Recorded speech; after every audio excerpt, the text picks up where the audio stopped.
In this update, dozens of houses have lost roofs, there are widespread power cuts and trees have been uprooted in fierce winds still buffeting the South Island and lower north. A red wind warning lifts about now for Southland, Clutha, Stewart Island, Christchurch and the Canterbury Plains.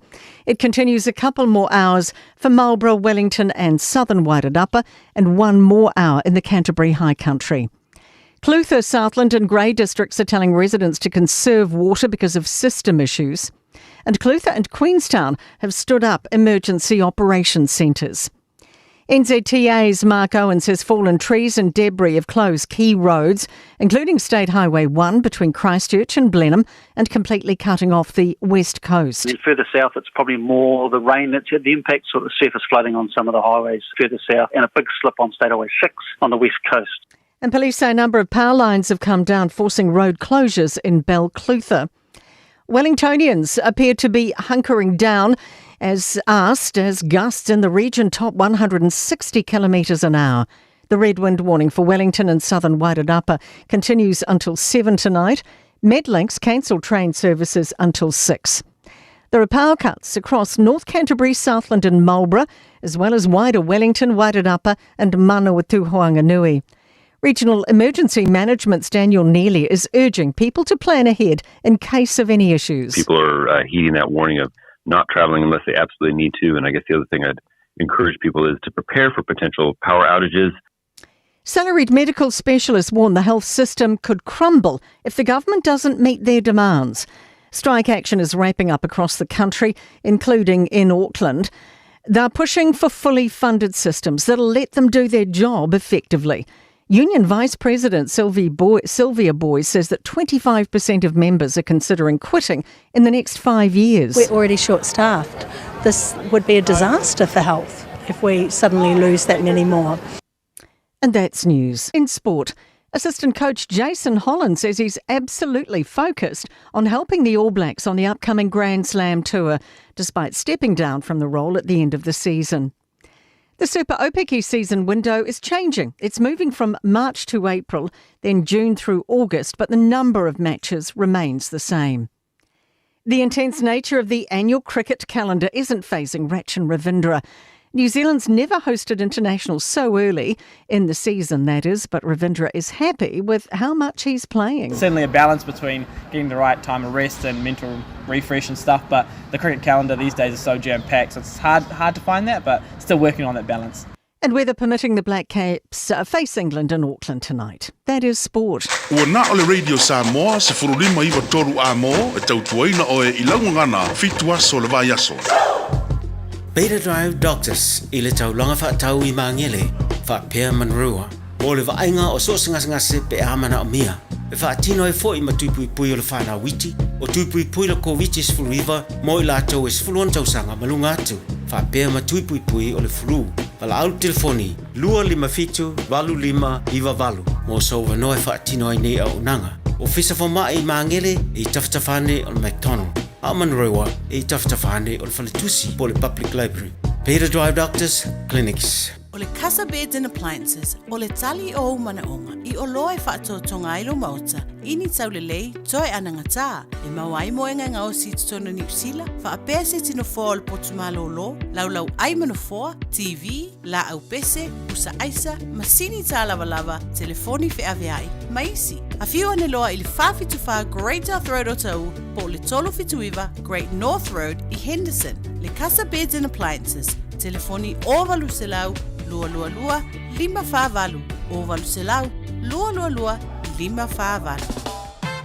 O se tala fia nei mo I la tolo mana mia le vai yesi, vai sasalapa ma le vai tamalingi, mai le Samoa Herbs, ua mawhaine o na whaatau atu le tātou ofisa, a le TL Marketing I le mautou Samoa I mangele, e nao le lusful tala le tau le vai, ma e ave le wha mua ia I lantou weanga I mai le ofisa, e totongi mapiki a lantou vai, Morisi whaamtalanga whaosauta iane, I le olua tasi o lua o 5 valum tasi fitu, Morisi whaamtalanga, I le tātou vai esi, vai sasalapa, ma le vai tamalingi. Tasi 5 I watolu a mo. Radio Samoa.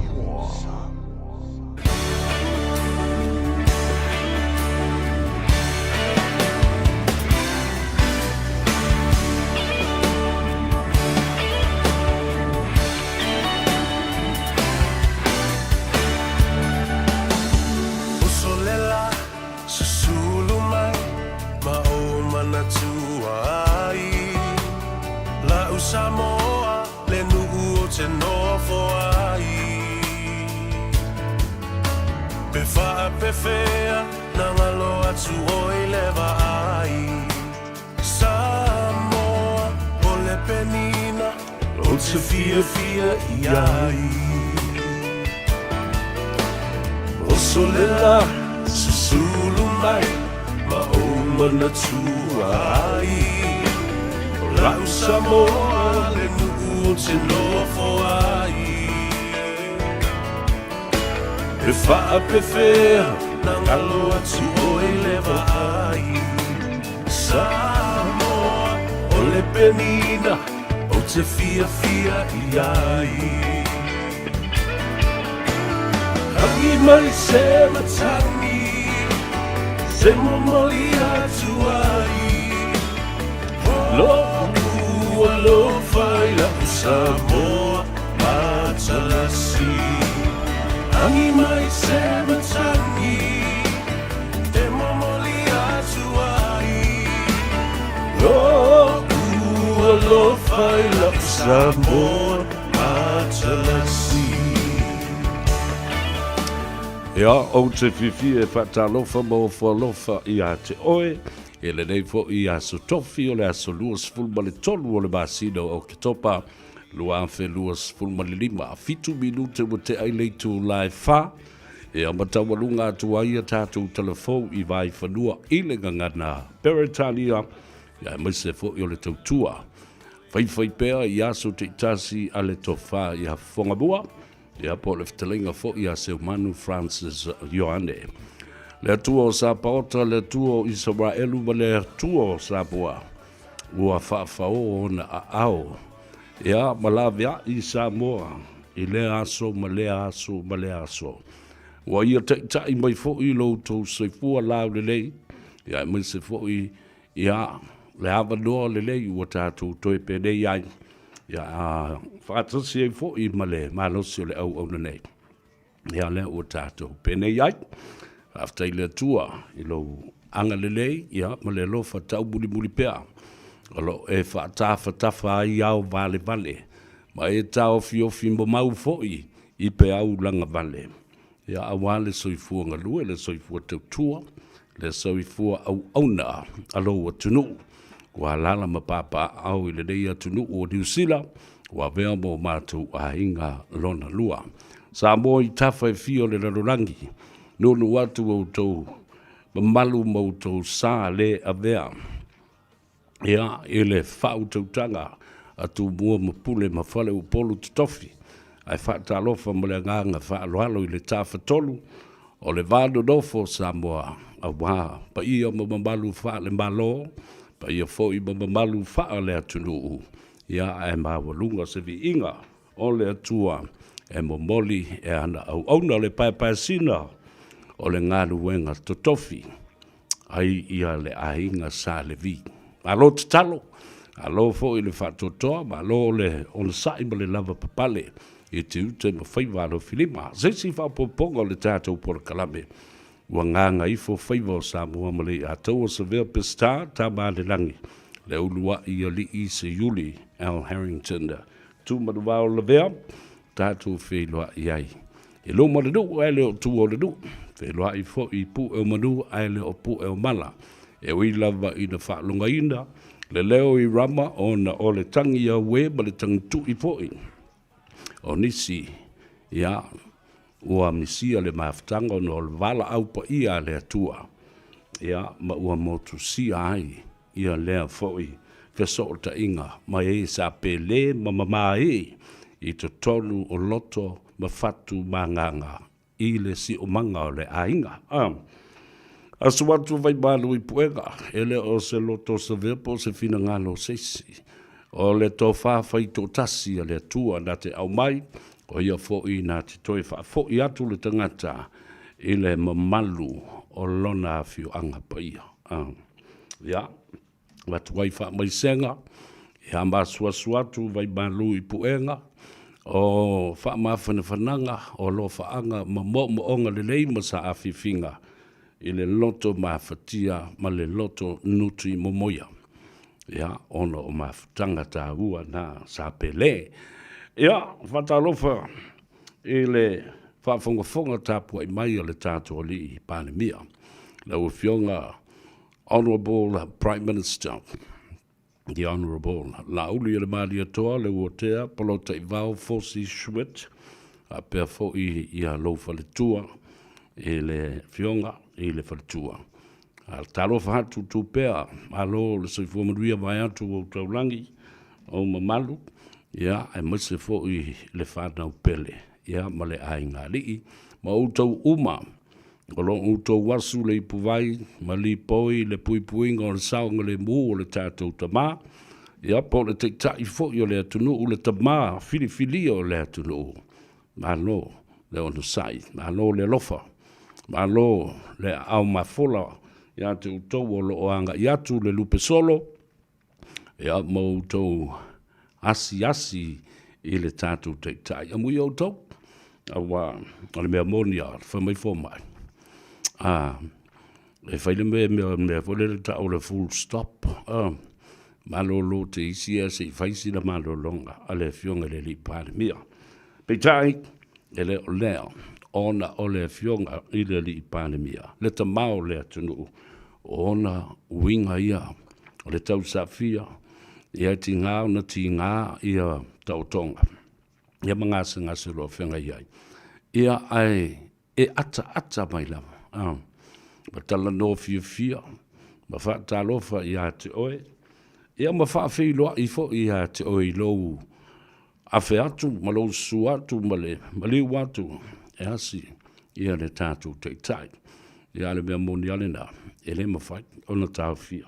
Ona o le lofa, o le li teitai I ona tangata, ona ainga, o le au whainga aluenga le tua, ia, e mai se foi le mamalu lau tele o le atunu. E fia e fia whaatalofa, ma whiloa I le taitai o le atunu. Whaaftai I lau tō wanga le lei, le au mai fola, le lofa tulai, o tau mafa, o se leni, whapena foi I te ufunga la au. Whaaftai le anga le lei, lo tātou taitai. Ia, whamri atu le atua ia I la tau o lo anga I atu, ia ma whaalia le nā lofa, ma le nā anga le lei, I lo tātou li I teitai. Se e mai lea o la whaatalofa I nai tamam tina mātutua o le atunu, tua a sinsina, pei o le māsa ni ai. E hawhea tu lava, e whaatalofa, whaawhiloai, ma ofo lofa I a te oe le tamamatua ma le tina matua.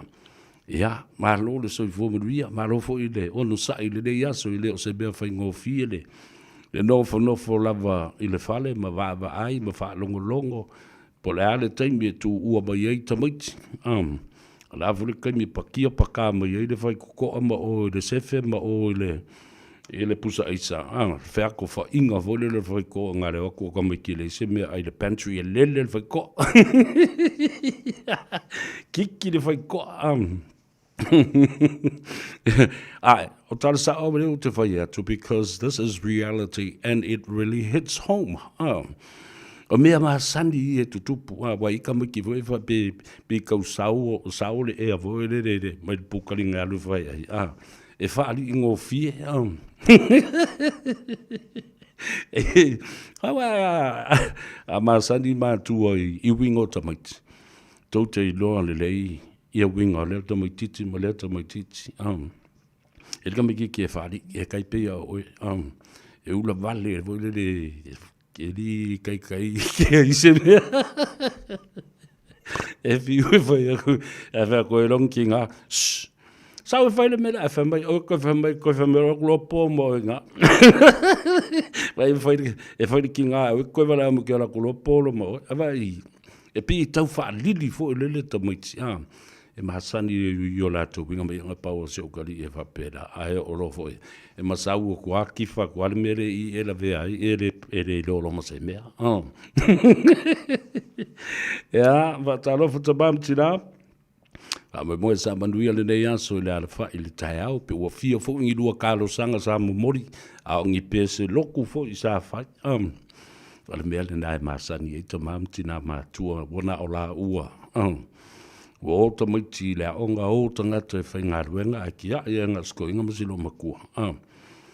Ia na whai ala ia leo la tala, te ia leo wangungu o le kaukala le ti les, pe ia ngala misa fo. Ia whai mai roma kala ko inga. Oi, o le almua le kaukala mai. Nga ka misa, ia saulo ka misa wha alei, maka wha alei ka misa, ia misa lo. Me kala ko inga, o ka le lava makiwa le lafo so o me le kou ai. Pai le me amata le misa. Eke, kakawa, I grew up with my grandparents, and this was exactly how it happened. Ia te nofo te malama lamba le a mio le tua, ina maa mio le loma tua.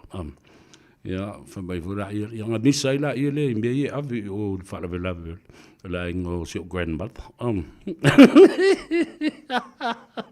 Ia le ala wa whai ilangi le wholaunga. Ai wata i loa ai fōi. O a mio ia, ma winga i o ta maam tina mātutua i mālie. O wale rua peua mi le aso ato o no whātil tilo mai tilo atu. E le aia ma se tate au whai mero ma le kalalo makua. Ra ere me ke so o mai i akia. Rewe kala ko inga. Ia o ia koe fia wa aia kui awe. Wale wa ngā fumbe aru i kou ai. Ere kari e ngai ka maam tina matua. Ia o winga masani na. E wha atatangata ai nofo leima e toi mawhau I tua to your grandparents, reflecting on how was your relationship with them while growing up in this environment of the elderly. Wa ke sauro ko ke wa ko kele mako. Tu ta lo mo le longa muli fai lo matulinga le fale. Ai se o kuli vai le solo fangol ko inga po lo matua lai e a fo ia fi ai se me aina tutoye bia ko lo palo mo fusu anga o lu mo ko inga lo makua o ka fa o fas fala o le nga na fa ile ki a fa pelo mo ko e ka fa si o kamo si o kamo si za mo mai wa tu mo mai si me ma li e fa polo se mea o ngā, po se mea ai le lei, sa tau ma whai, ma tali ei le sua I le tai au, po le uli, po se a singa, po le a se mea, ia no na nā lola ia le I lalo, ai sau loma le maile, ai loma le maile, sau loma le maile, ave, I le ai le ka unga le anga ku oe ai isi kama le, ia le nā, fatalo fatu mam tina, moe o lo manuia o tau, mo lo to malo si fa pena fo yo na fa o atu le nga fa tai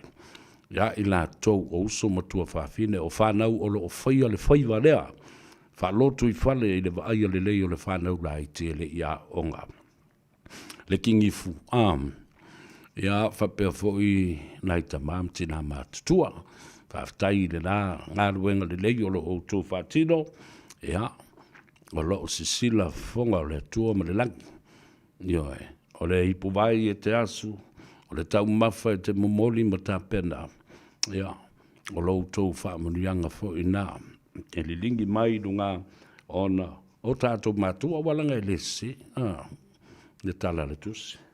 Ia awai lau ta mama lau tina. E wha lewa hai o waso.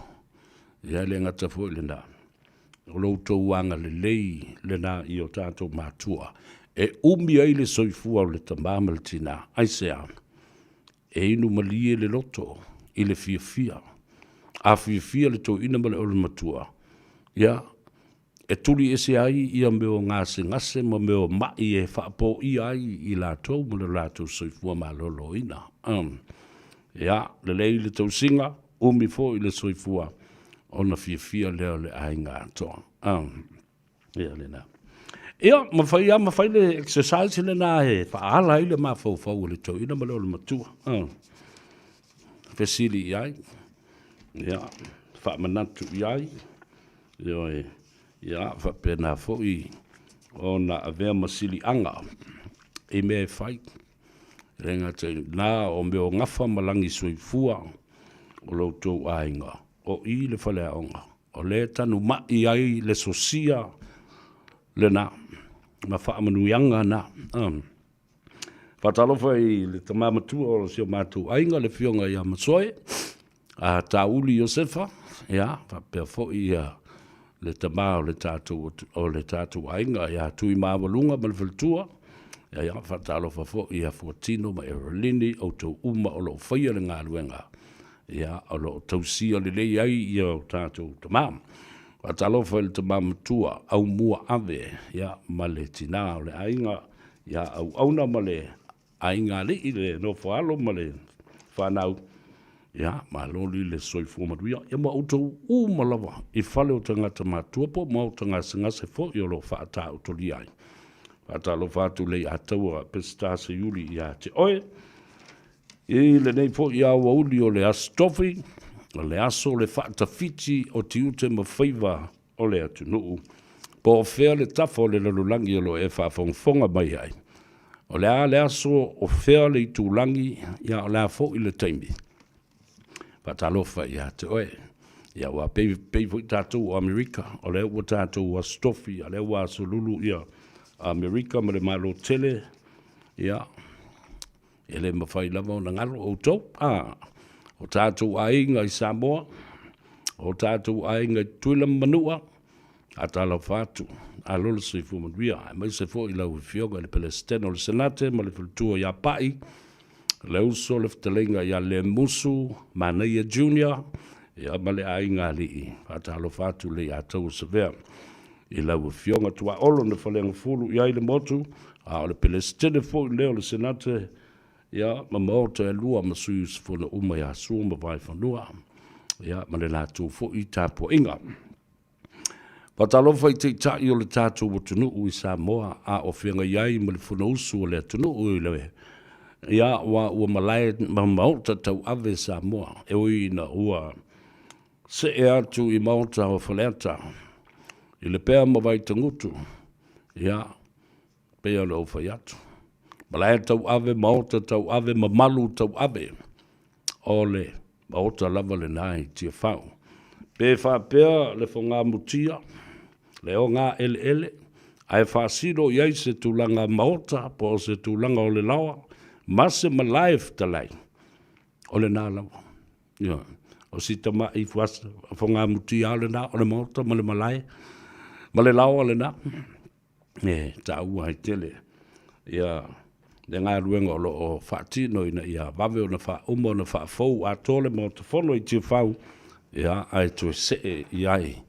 Ia ngā ruenga le whono o le paia inga lona sifulma le walu o le malo tuto tasi o Samoa o le whaatutua I le atua Samoa o tasi umi se teimi o le aso na nafi o patino pēr tau o lumango le whono ese le matango fie le whaanongolongo anei o launga ia se tasi o launga ma tautia sa iai le aso na nafi o le launga le nā talenga, le li o le tū. E ala vea, o le sui minista o tupe maua e mese fwoi, o le tiute, o loa, e tau nu uma ave se mai, I le tātou atu nu. Mai fafu. E ale nā. Wa toi whamanatu mai ai I a tea, wa o le sa vali ala vea, e wha ingoa o le tuna. O le tuna a whapea o manatu le vea iei se mea o le itu malo e tatau o le whamau popo po o se savali foi po o se whapulotu e tatau o na sila fia e le itu malo a toa. Mai manase se ia pa ia le whale pou whai sula mai ma finao se ia pa ia la lukawa. Se ia nga I atu I wa lepu ma masina a fiafi se ia pa ia le malai I filongia. O na tuli leo la na savali. O le tuna. E a au atua I nā le tuna e tau nuu ulo I malai liu tangata. Mo mboli le savali.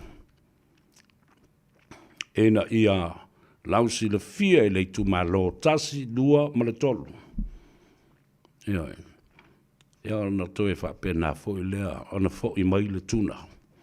E mo moli mai le fe au le fale pou wha I sula mai ma finao. Ia. Awa I lato umalawa.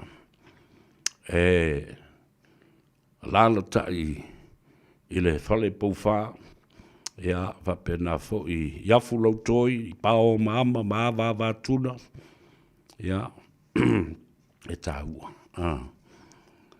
Ole, toi whamanatu mai la i le taimi. Na malosi ai pule ngā tonga.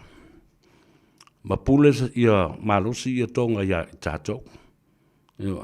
Na makua i kako ai laulu a iako. Malosi ia ta malo tala i whei. Maana au tau. Maana soa tau. Na ave i leo se baa. Ua fuli ane se baa tele lava. Ma ua ta oto ai le vāo, le whale pou whai sula mai umane maota o malau le tamaitai. E le ititi le maalele na whaari mai le ata fo le na malau ngai le whaife au se io ane tātou te fuli le maa. A o le maa lea. Na manatul tui tonga o le a whai ei le palo i. A whai ele mawhai o na fuli e se ina le maa tele lea. Ia ole no ua ato, ole ele tai mino i le maa.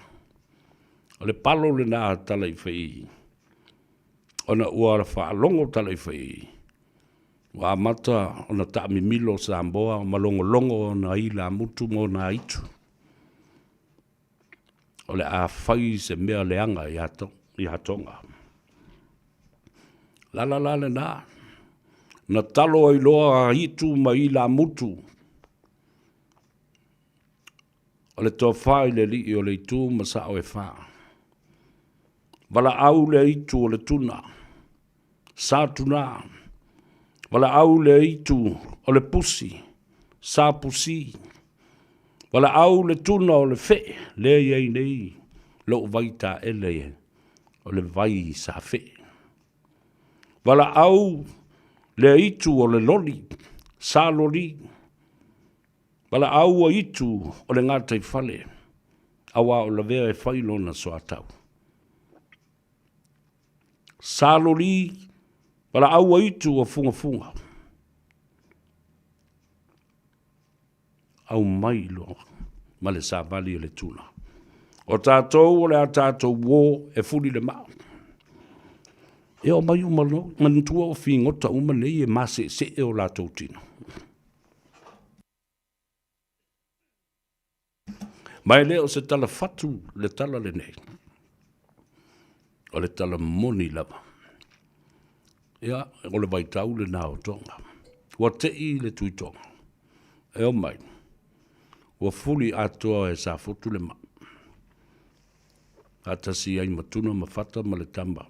Alsio la tō fine. Ale mea le nāna tuku. Na ola i fo i lea o tangata. A wāna whai mai. Na ave uma e tonga. Ta malo loa malo losi o sa fotu. Ma sai o la tō lima. I le fale tali malo. I pou o le fale tali malo. Ai, wa la umai tau mafa. La umai ia. Le tele o loa. Tau lima. Ma tupu i tonu o le mauta. Ma whai loa ma le tala i tinama tamai tai o na ia tai toa lua nei. Fili au tau. Po o mea lofa. Po o loa ia o lo i tonu o le mauta. Pe o lo toa lua. Wai tu le tonga. Le tui tonga ma le toa tele o ai, soli. E le ai ma se teine sa fotu e manao ini o loa ma tau mafa uma ia tonu i. E alwa kuale kingi sa foku ia ma le tamaita i sa fotu. Tia i uma o loa na. Ai o loa. Talai ia noa tanga o la taito loa. Ma amo langa kamalo. Ma tui kong whakau wa aingi kengia se ngu.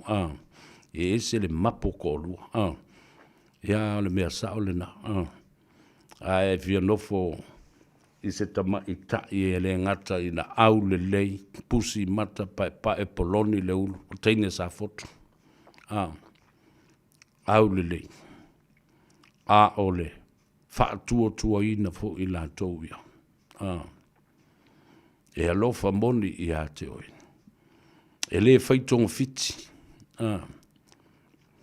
O lau ai tū ale na e whaavavau ia, ai tū ia. Te vanga nā fo I waia. Wa e a mio wha pusi, pe te a mio wha vea vea, pe te a mio wha tuna. Ia kia I fula, ia le oil kingi safo. Ia kako ori ngā tātou te amata I fo, ia tufa le tātou por kalame. A wai te le lewa mea mana ia tātou talanoa, ia mese fo le fono lau, wa amata nei. O tō wha fonga ia le fono. Talo whai, wa ungadi uma, la unga ale hero pipi mo la tau sui. Wa ta talo yo le sui palemia wa.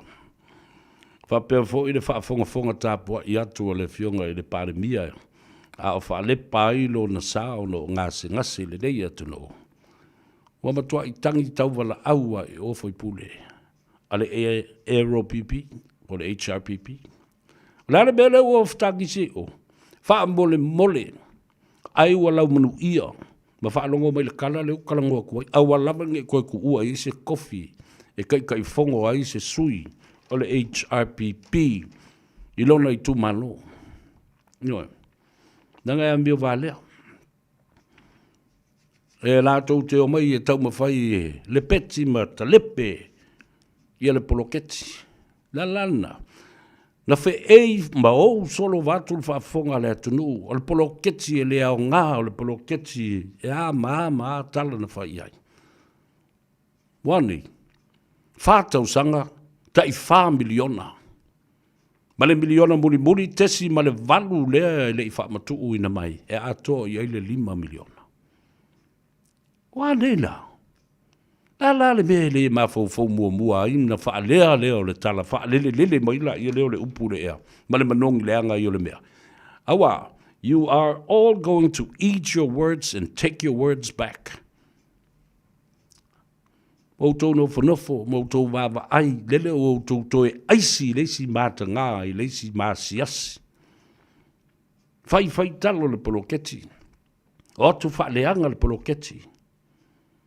Auto uma, e hawhia I foi manisi o le tātou whātua le atua Samoa o tasi ni whai pule sa lātou le. Muri tai I whainga whāwae ma tai yala wa umana tāti atu. Wānila. What now? La me o tō toe whtangisi a yalo whangia. Ia toe whaafo I mai le tofi tei whono. Au te whia tei ia. Ma mai le tō whātua tuanga. O vesa I nā upu. Whono upu nā. Toi whaafo I atu au tō upu. Nai tō te silifia le mea tau na whai whāto ese. I le rauri al mali e tō mala na whai ngā malo. Whāto ese iai. O le ala fo I le nā. E le ma whai iai o na wā ma mao. Se mea sa whai le fionga le sa whaapito. I le teimina ia taita ia ai le minority government. Na pau ana o le issue. Nā lai ona te te la auli ma le vaenga I e tō lua se fulu. The minority government. A o se upu e winga le paketi ma fuafuanga sa iai. E le iai ma se mea na suia o le anava tau. I le teimi o fia me ma se tamai vaenga. Lea na ia taita ia. Nothing was changed or whatsoever in the same manifesto. Even to the minute and the day they split, everything remains the same. Lala foi lalena. O leo ua ngai mai ei ia le tamaitai pāle, le tamaitai, le sao whapito vai atu le whionga le sao whapito. Ma whapea mai. O mea uma ia na tala nei ma whonoa. I le sao noanga le whionga i le tamaitai sui pāle mia ma le minister fo leo tupe. Ma whapea mai ei whio me o le mato o nawa tau le nāna tāpena o le mato tala le nā o le tupe na tāpena. It's the same. So what? It remains the same because they were all on the same boat. O lātou mā whauwhaunga uma ia na whauaile na vatau a ole i o ina vāle whangatia sātū maulawa. Sātū maulawa.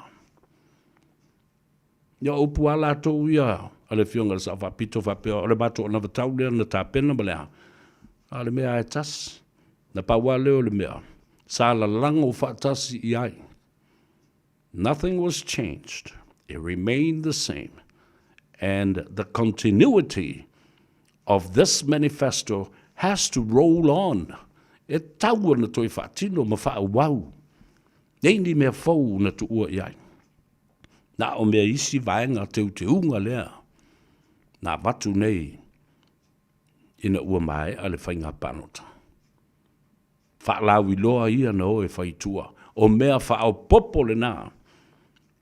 Ile na vatau na lātou ta pena whaatasi mai le lua afe lua se fulu se io o le whainga panota o le lua afe lua se fumaltasi. Ia ta tau na malamalama ia ile atunu. Whaawhaingo fie ai i lau fina ngalo. A wafo i langa lewa ave se le tala e le au whaasala lau e la lango o i atu le e pamalana media. Whamai ua kopi fo i la auri. Ma le vaenga lea. Se vaenga o le anavatau. Ale e whionga le sa whapito. E le ai, sorry wefa. O le a inga lamba e tasi. Na o na vā o le whangatia. Ai le suia ai. Ma whauwhaunga. Ma whainga whaavae wa uma ona tā mau. Mai le amatanga. Me ina tula I mai na vai whangatia. Personal agendas between the people. But they were pertaining directly internal fractions. It was internal affairs. But it was impacted by the external forces. Ioe, te le ia o forsi le anga o le ti apolo nei fafo mai o le melea.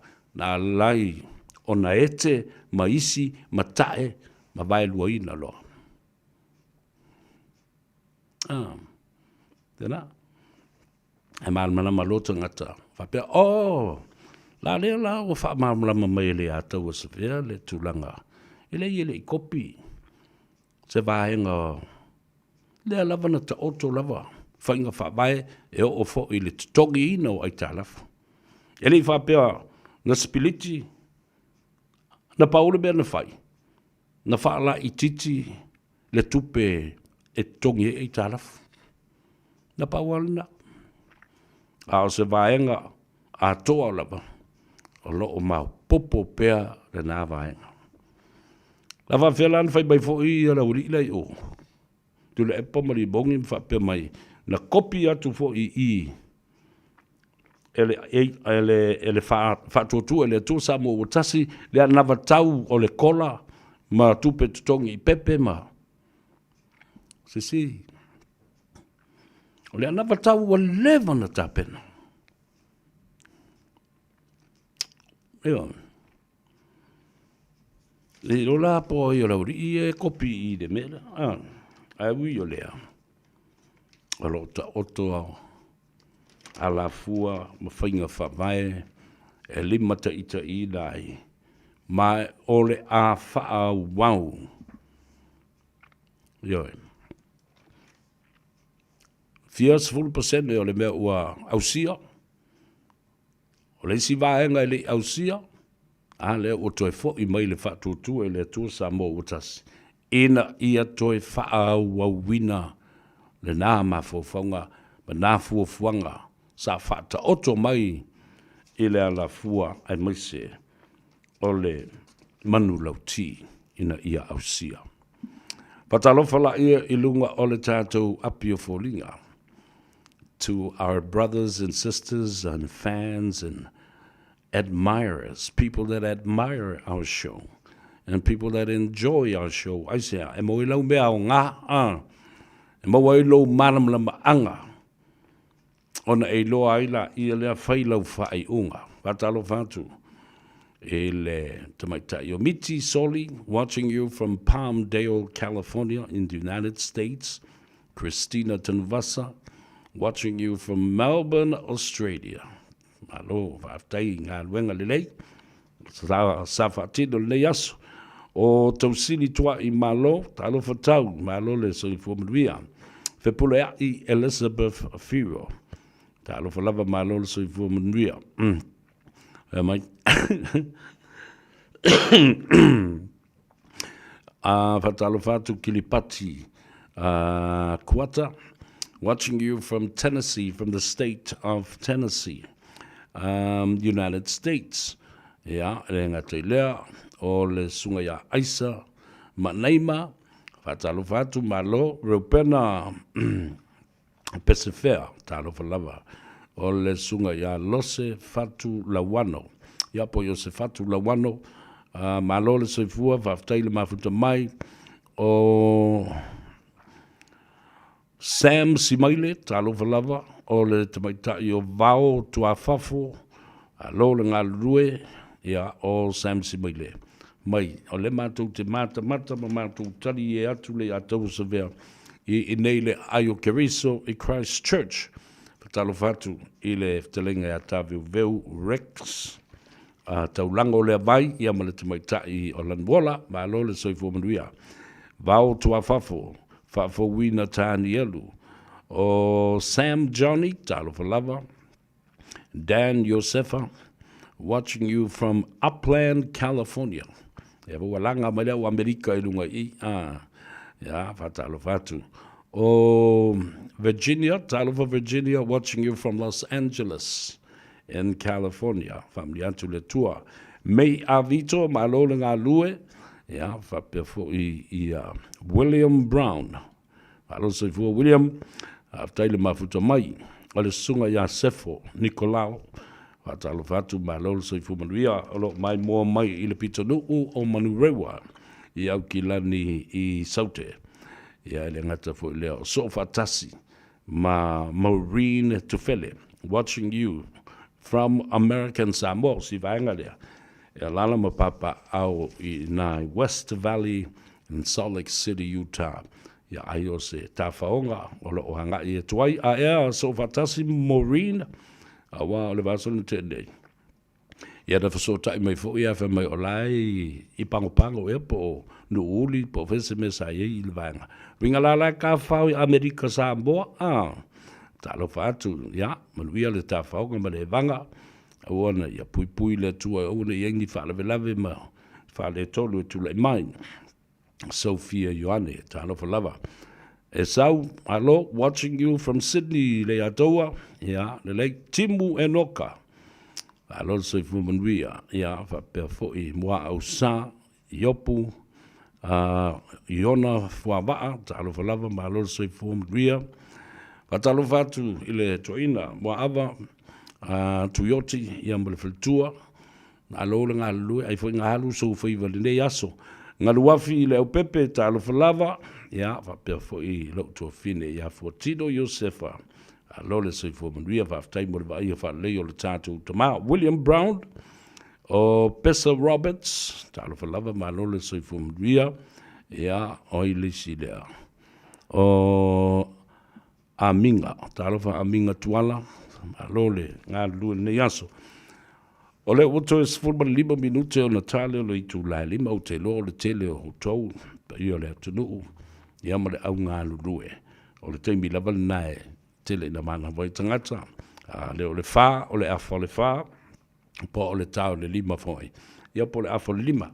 O teimi lata I suenga mo I lātou o manuanga I teimi o ngā luenga. Ma taimi o le aso. O le itu la sfulma le lua.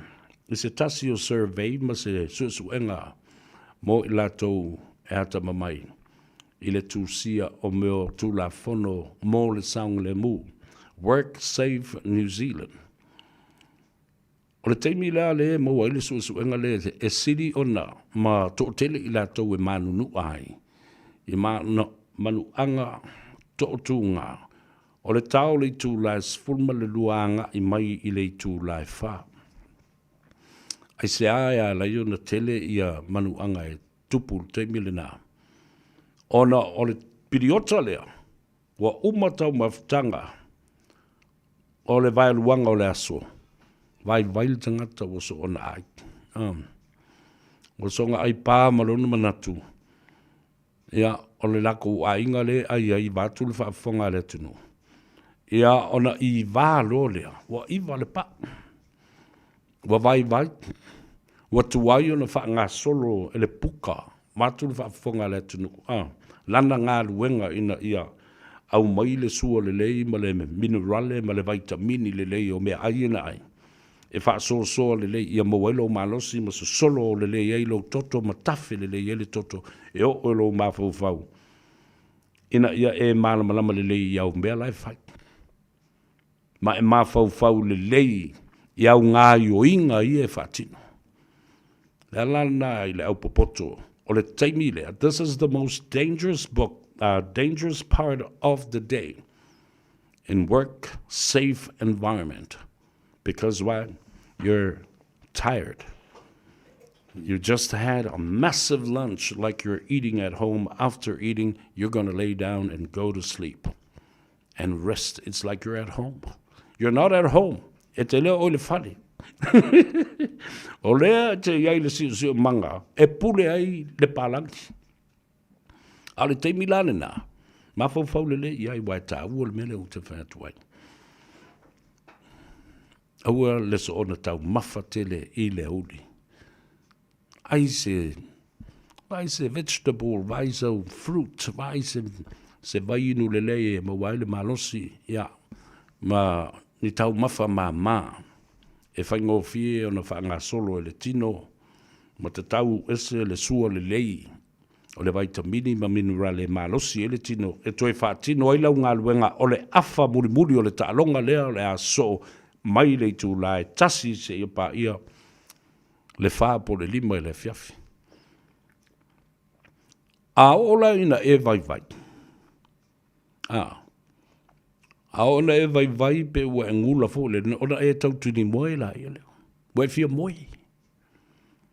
O lo vai la le na. When you get tired and wanting to fall asleep, and sometimes you fall asleep on the job, your body gets tired and it shuts down.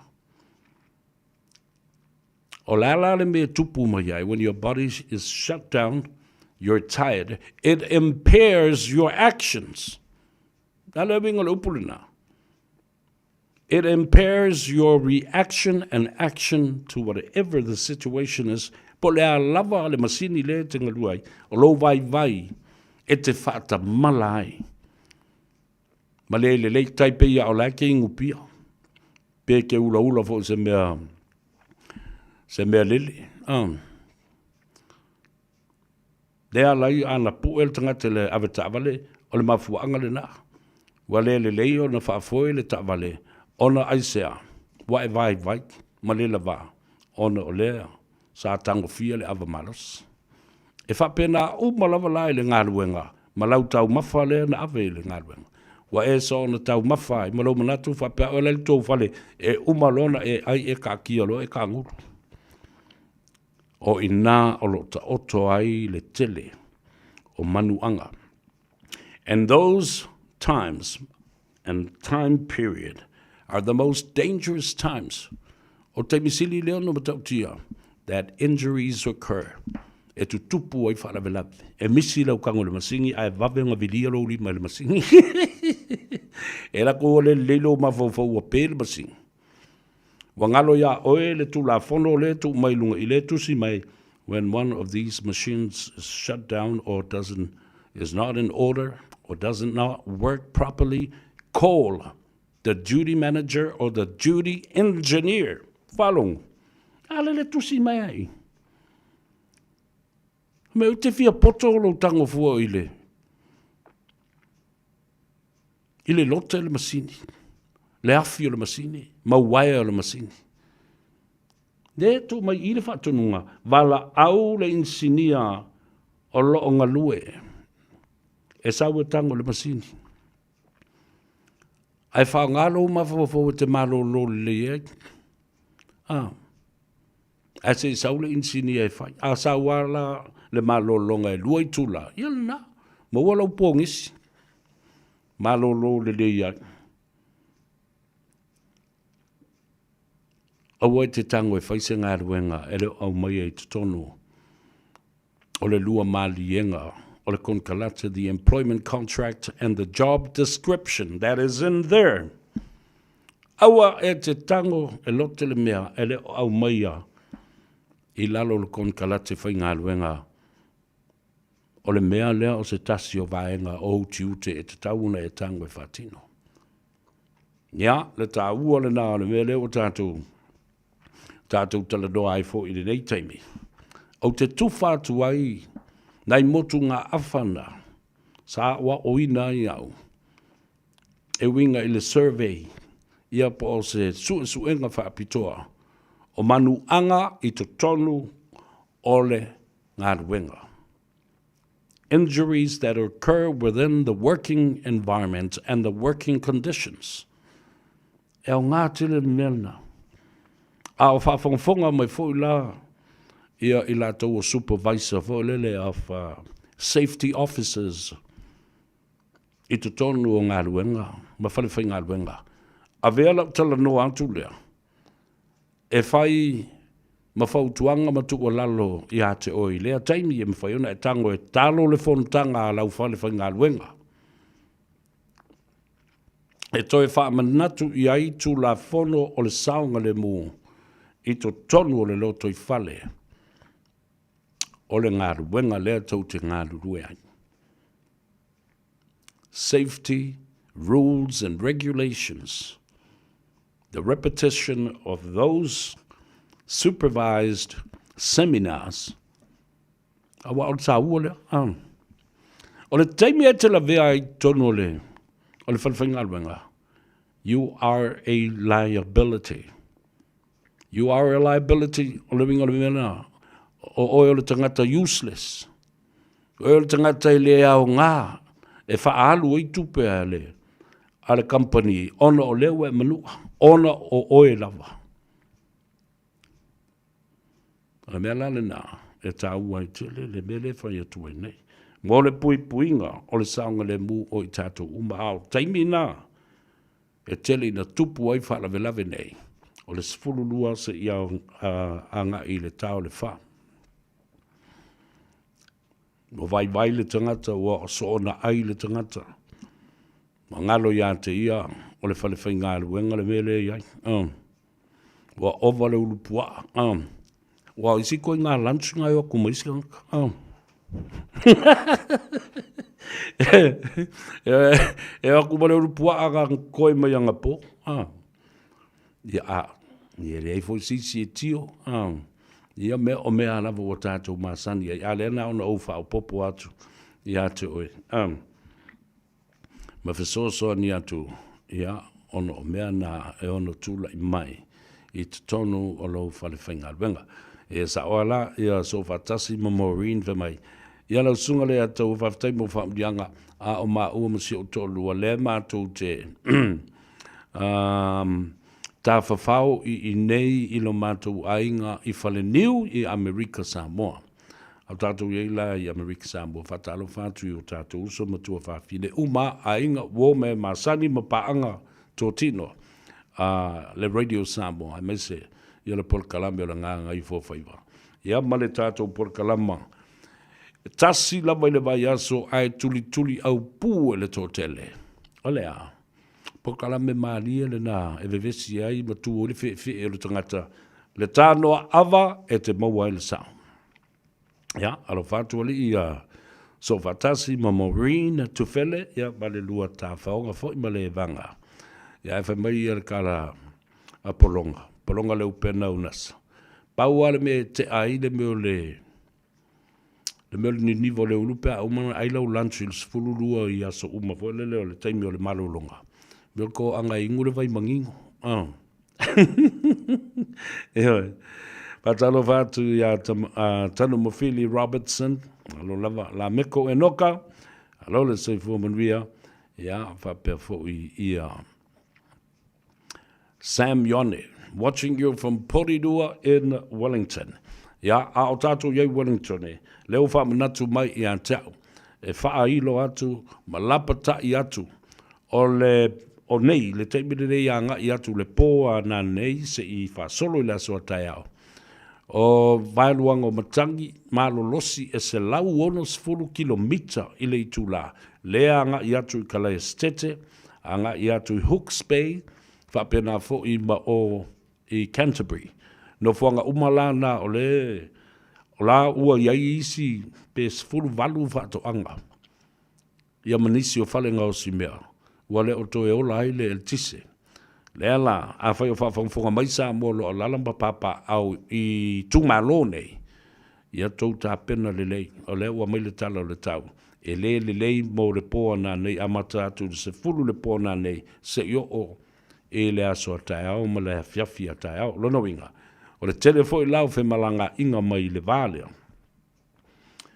I va lele, ia ma no whanga fo i e tele na solo ai au wala i atu maunga ma au vai maunga.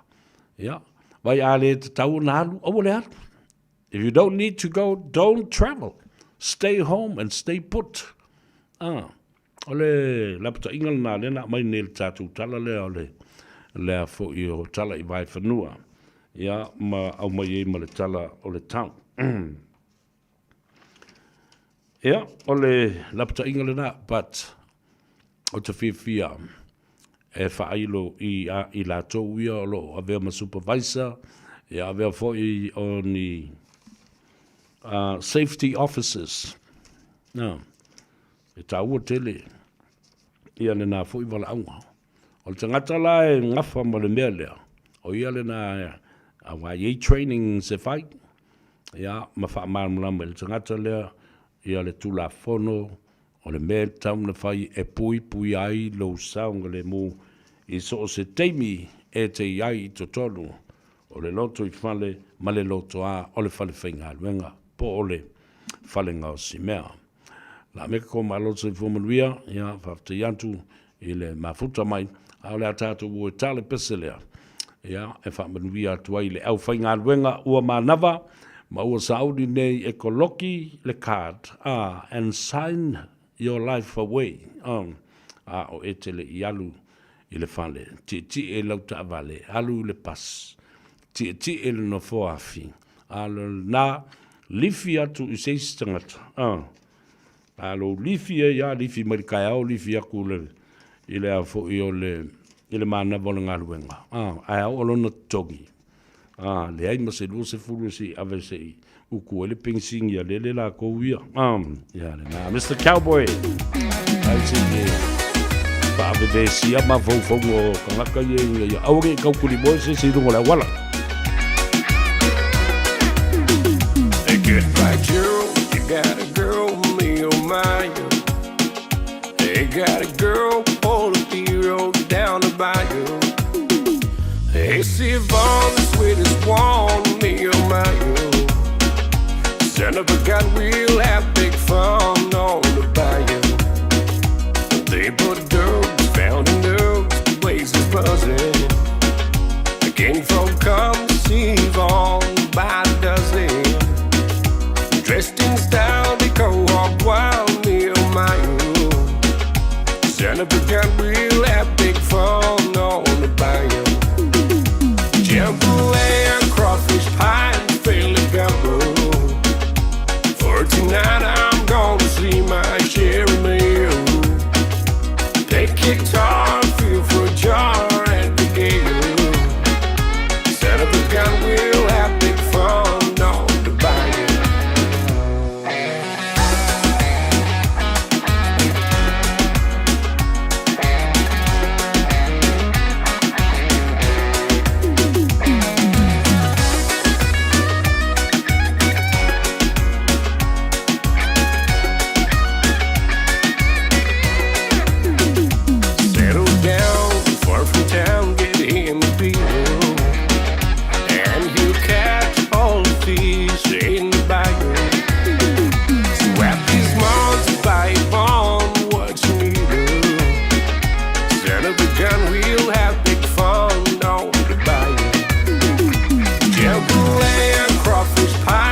girl will have big fun on the bayou.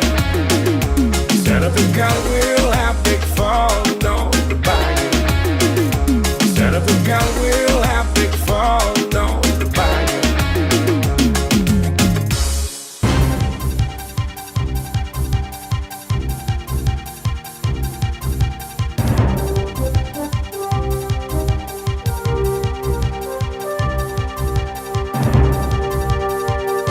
In this update, extreme winds battering the South Island and lower north have lifted roofs and caused a host of road closures, including cutting off the west coast. A red wind warning lifted about 4 p.m. for Southland, Clutha, Stewart Island, Christchurch and the Canterbury Plains. It lifts now for the Canterbury High Country. The red wind warning continues 2 more hours for Marlborough, Wellington and southern Wairarapa. Clutha, Southland and Grey districts say residents need to conserve water. Clutha and Queenstown have stood up emergency operations centres. Fire and Emergencies Brad Mosby says they have had more than 1,000 calls across the country today. This has been an incredibly challenging day for our people out there responding to incidents in very, very hazardous conditions. Canterbury Civil Defence Group Controller James Thompson says there's been damage to building and infrastructure in North Canterbury. We currently have significant power outages across the region, particularly in North Canterbury. Damage to the roading network due to fallen trees and down to power lines. Flights have resumed in Wellington while Metlink's cancelled train services until 6 p.m. Medical staff say they and their patients are facing phenomenally high needs. Today's countrywide mega strike action has concluded, including in Auckland, where more than 10,000 health and education workers rallied. The Association for Salaried Medical Specialists says workers are leaving en masse and those needing help struggle to access care. Vice President Sylvia Boys says people all over are only thinking about how they'll pay their next bill. People can't afford to feed themselves, they can't afford to go to the GP. You'll get families who drop someone off but they don't have enough money for petrol to go home in that wait time, so they're sitting waiting in the car. Confirmation the Christchurch mosque terrorist who killed 51 worshippers in 2019 will be a witness at the coronial inquest into the deaths. That's news. In sport, All Blacks assistant coach Jason Holland will finish up when his current contract concludes at the end of the 2025 season. Holland confirmed his decision to All Blacks head coach Scott Robertson after the second Bledisloe Cup test earlier this month. The players were informed today ahead of tomorrow's departure for the Northern Tour. Holland says he doesn't have another role lined up and there was no major trigger for him to step down. My gut feel has told me that the best thing for me is to move on. It's been a massive privilege to be involved with such quality people, both management and players. But it's just a case of a bit of a gut feel and time to move on. Sad news for the Cronulla Sharks and Kiwis with confirmation Ronaldo Mulitalo requires surgery after rupturing his ACL. That is sport. It's another one. Low, what's a one? Sip, combo, brother Peter. And you know I gotta be up on this. Shagaya, keep it real. Let's roll, listen to me. Well, now only love you will ever find. Baby, for you mine. You're my not to say ever mine. Take it to mine. No, no, now we are all. Hele pope amor. Dear my foot time, not time. Hello, fanboy. You were here, you were there. Listen everywhere. Chilling down there, breathing the cool air.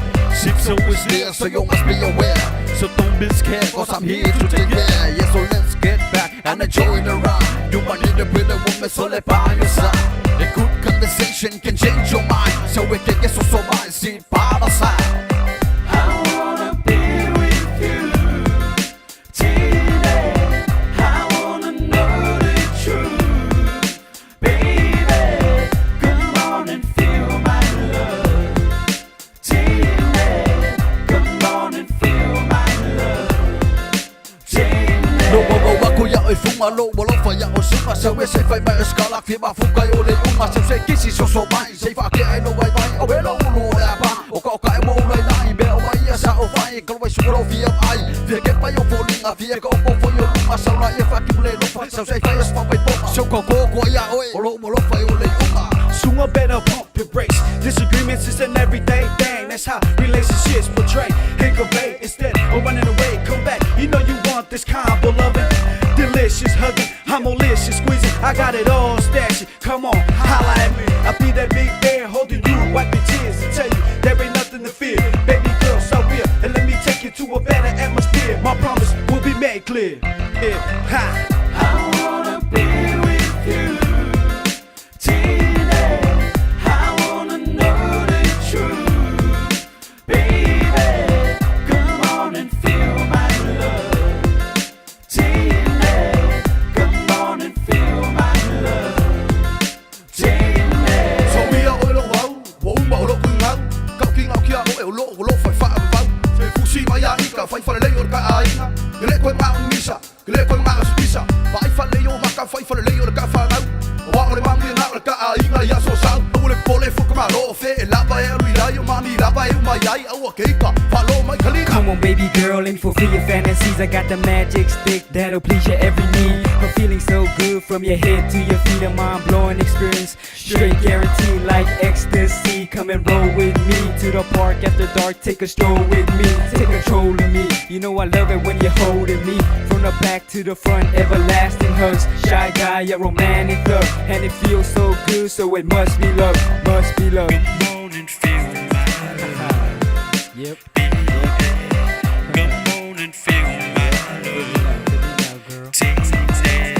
If you like, ride with me tonight. Rock your body right. If you like to ride with me tonight, rock your body right.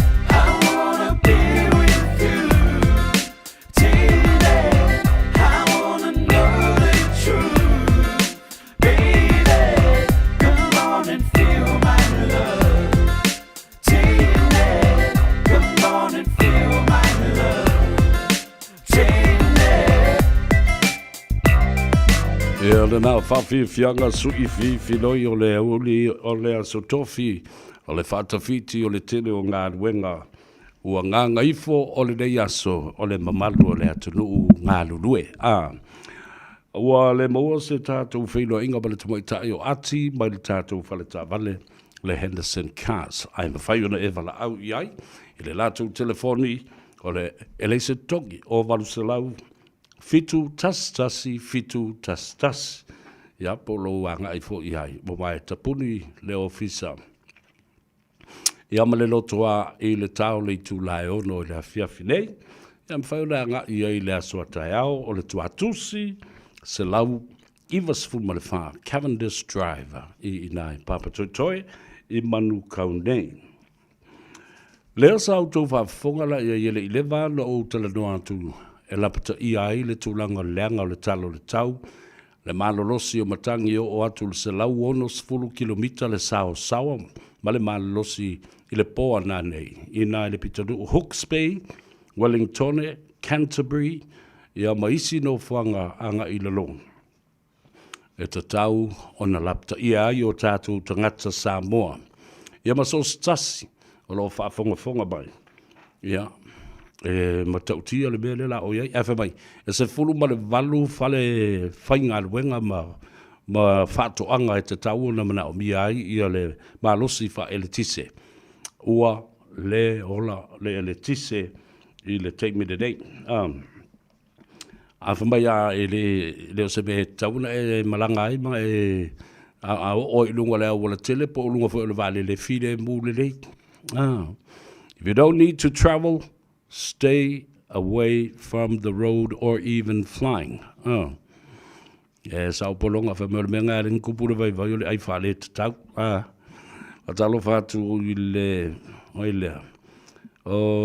Sambi Yonde watching you from Poridua and ma AJ Tawa Tua. Whanongolongo atu matapua i atu mai le pitanu ua Pakuranga. Ia, talo whalawa AJ, alole soifo manuia, whaftai fo i mō ngā luenga le rei, o lo whia ngai ma autou, i le nei fo i vaenga o le tautua. A le siu whongo Samoa, ia ma autou ma ngā luenga, po whia lawa le nā, o lo o e ngā lue ane ai. Ona, toi o mai leo la utale noa, i le mata upu lea.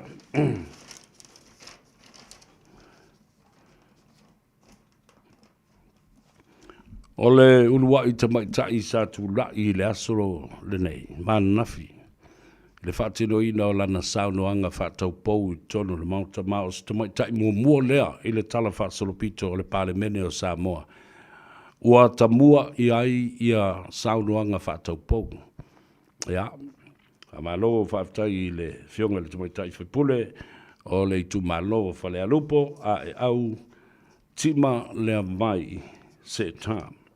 Ia, sa se e fo I lona tua le whionga ia e au peni amina I le tofi fo I o le itu malo ia e le ngata fo I lai lea. Ia sa avea fo I le li fo mai o se fong of the light, o sui fong of the light o le mauta ma le palemene o Samoa. O lea ua fai I langi ia le folaunga. Ia ae anga I mai nisi o nasuli malona alo tamaitai lo ia ia e au tima le vai seta e whaatino le ngaruenga ole mea ta ua le no whanangolongo I ana le nā fwoi I le saunoanga atu ia whapea fwoi I a tima e tā ua le poloketi lea o le tasel miliona lea la o si I nei lunga 2 miliona fua le whaitau au whai o tangata o le tūmano pēo no whai atu le amatanga lava na ua whata oto mai lea la fua ai mesele na vatau a le whatuatua I le atua Samoa utas o le atufa le miliona I tūmano e 5 ma le tasi o I tūmalo uma o le atunu. Tali e lo ma le HRPP. Ia, amata bai a tūle epa. Sa wei a limoni. Suyus folo uma lava. Lātou te le I batua I tali tonu se mea whapea e mawhai o na whai. Mawhai lātou te ilua. E le ini tupe whai ai. No, wase atu nei ma le whainga malo. Ua matua I ngau a ato ale malo. Leisa tupe. Whamai o lasa I le 4 miliona. A o le mea moni le nā.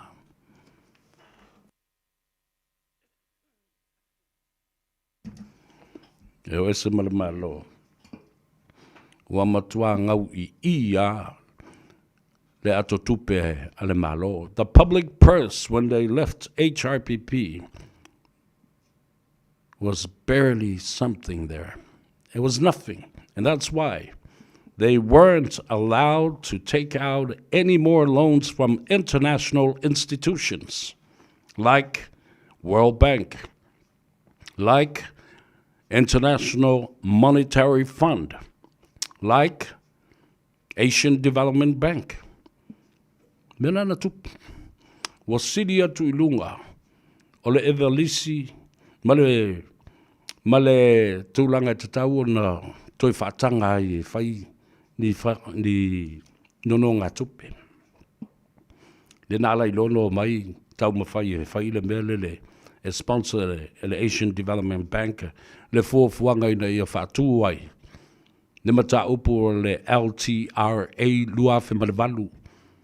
O le tūla whono mai lei mai ei whanua whaaleanga nuu. Ina ia mawhai na le stala ai lisi. E o lava I le taimi, e le mawhai ona toi tongi le lisi ma mamulu atua ia ma le nā whanua whaaleanga nuu.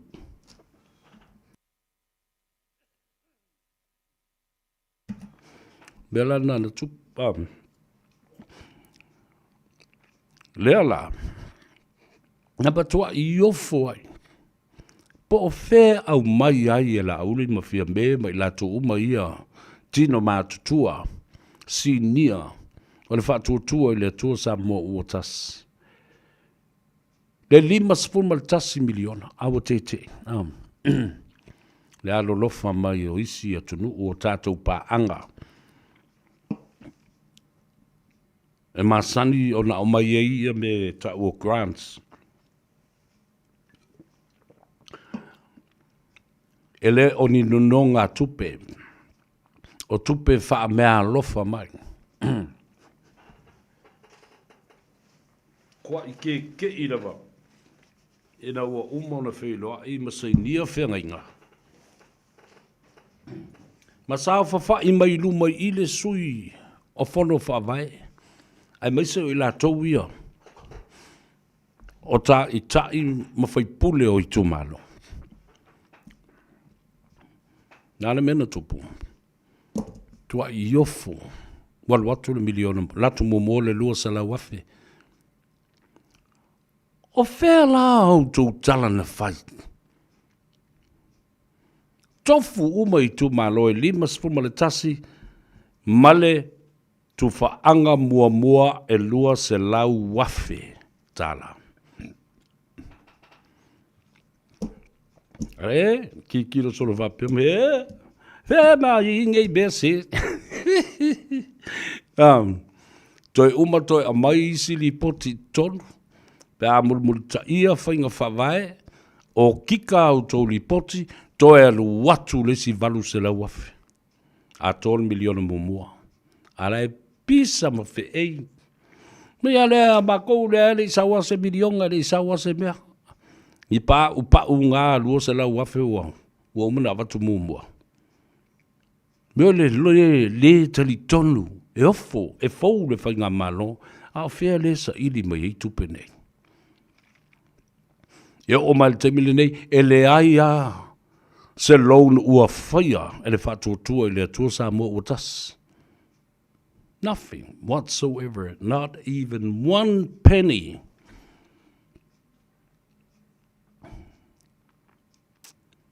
Se I wanga nā ai a tātou lava.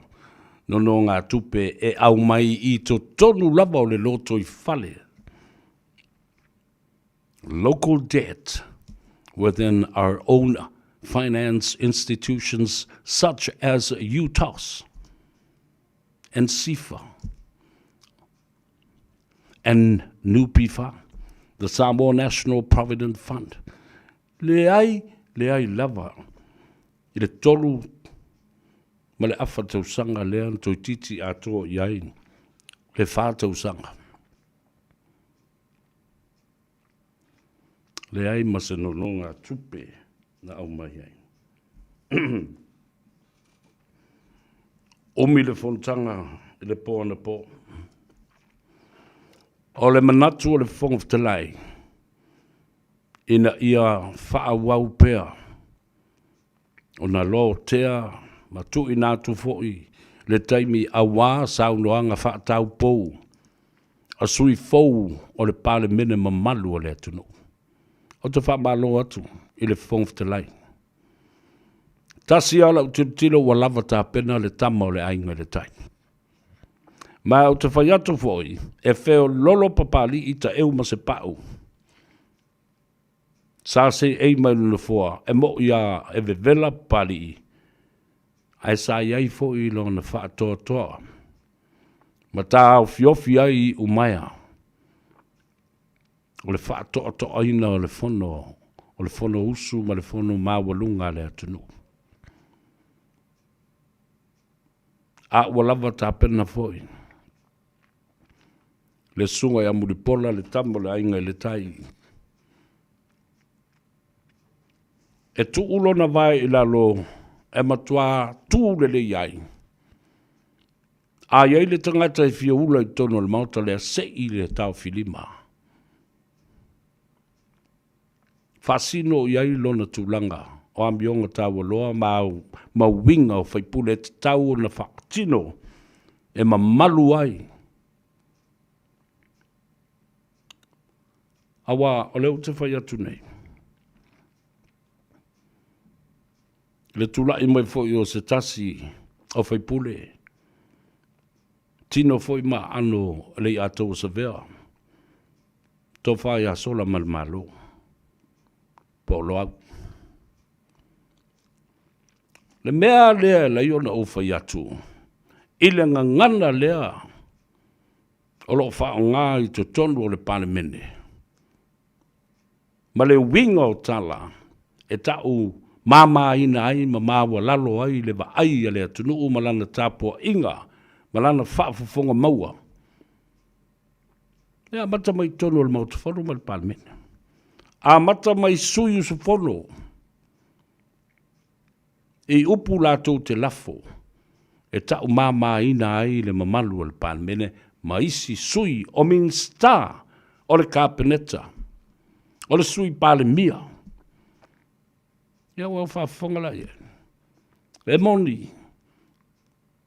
O le sao noanga whaatama. Ai au o mai loa i te tonu i. E le toi te tau na iai ni tu ai ngā tala whapena. Mani la fonga whapena, whamai. O lea uwhai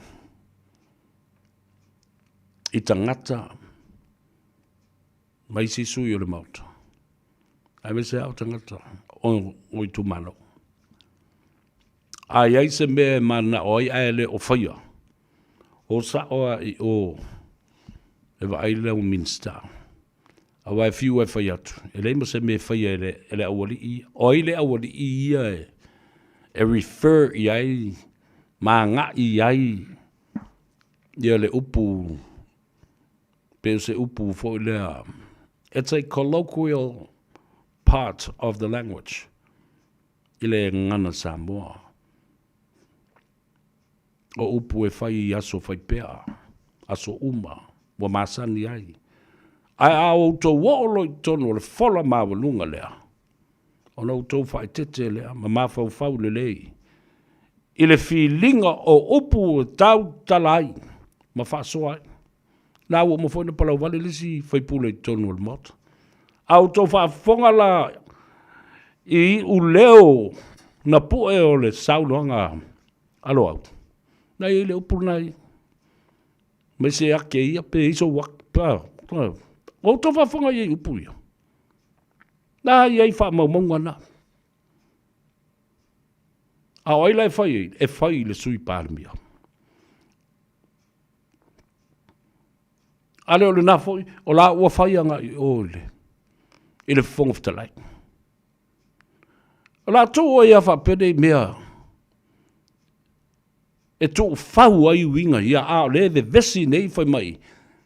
O le atu nuu wa upua, o le atu nuu wa la lafo upu mātanga, ma le lewe taui, ma le le mi ngao e lunga, o le social media, ma upenga ta whai langi.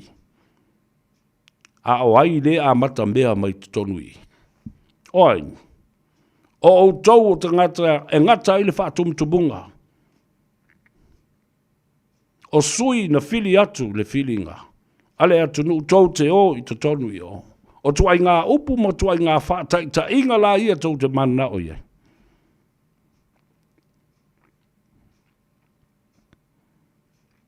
Nau whionga le whongwhtanai. Te tau ona suesu e ma tau pulea. E te tau ona iaini ai o le pae inga whāto a fotu mai. Ai whai le whongwhtanai. Ona o le tūlu so o mai i lunga. Po le tū whaalua pe whaatolu mai o le whionga. I le sui pāne mia ma o le minsta fo'i o ngā ruenga te tele a le atunu. Ia, wale ia nisi upu le lei o le atunu. E wha leo ai. Ia minsta i o le kapeneta o lo se ei mai ma wha funga mai. Mea le nā, o toi wha manatu mai ei i a tau. Le mea na whewha i ei nei ma ta amilo i tua. Ina ua whewha i atu. Ma tu la whewha i atu e le sa whapito i a whia bea a vea ma pale mia ma tai o le tu. La iti o le malo, the minority government, caretaker minority government. Ma whai atu, le whongwhtalai le nale, ma le sui whongwhtalai le nale, le whai ngofia ia o le lafonga, o wa wheato whai eile le fō o le whongwhtalai. Te vai atu al whaafonga le atu nuu umlau tāpua, inga Samoa. Tau te whaafonga lei i a te au, teimi uma. O te whaano noi tua inga la fonga nei. Pei fo o na whaia. E le ri leo limongi. I le fionga ia vui le tama sa tuala. Ka mai ia o mawanga oe. Le me whaia te oe. He wha u lunga o vai. E tu to ilo ulu e to to i lalo le palpala. O tau wha fonga ia i Samoa. Na o tusi alo ia ai le fionga le fonga te lai. E mata ngā ma maasiasi nei upo e whai. E whai e le sui whai pule o le mauta. I le uso a tangata. Ao lesi fo i matai tā ua e whai tau i ai le atunu.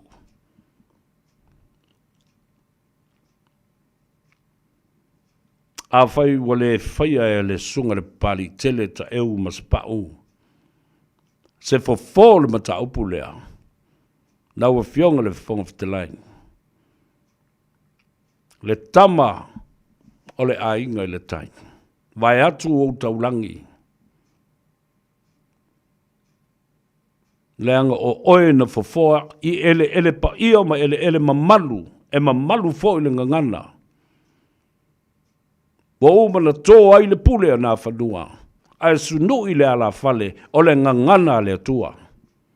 Le ka le sia wa tau nuu i fale uma utuangiangi. Le meto tisi wa tau nuu. Tau na whaise me i awari i.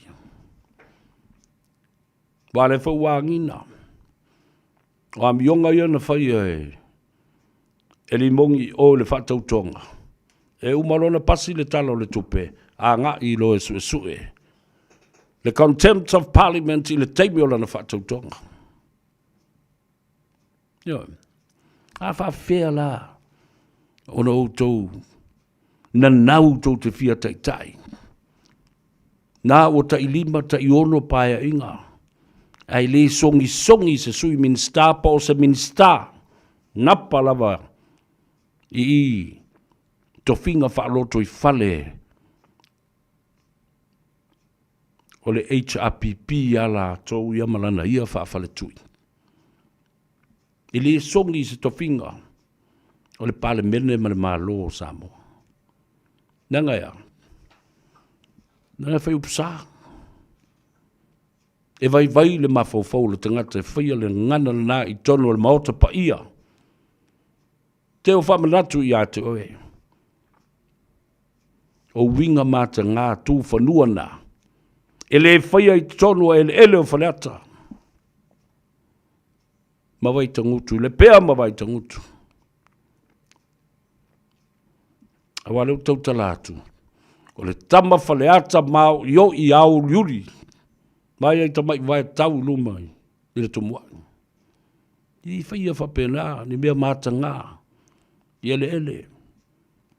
O le tu malo ma le nuu nei. Ai e tālu sia. Ia la ngona mai e le whonga whatelai. Le tangi atu o le pumate e whai e iau masui o le fia se fulu afe ma se lau afe o Samoa. Lo whawhonga ma tilo i mea nei. O Samoa o le au mamala. A o na tui tasi o e le atunuu. Nei loa la i le mea te o iai. Nala fo la na. Wa matai. O na fiu mata matalinga o tangata. E whaalongo mawawa ai lau amio. Wa pangatia le pati whauwhai. O le hero pipi ma soli palasi toi ina le nale. Ono la wali ia. Ai mai sa la. Le au pala o vale ma lau whaupsai. La whawhea. Ona whai o tau ma na whaatak inga le lei. I le tupulanga lalo vawa lele ma Samoa o lo tāpua i ma sila. Ma whaalongo. I au tau upu. Wawaina ma tua piki mai e le microphone i te tono. O le mauta fono ma le pale mene upu. Upu le manuia. Ena. Te la wa mata na fuli atu tangata o e sa lango langoi. Ma tau mawhai e sui le taitainga o le hero pipi. A maini tangata le lei e whaia wha taitainga le lei e sao noa ma le wha alo alo I tangata.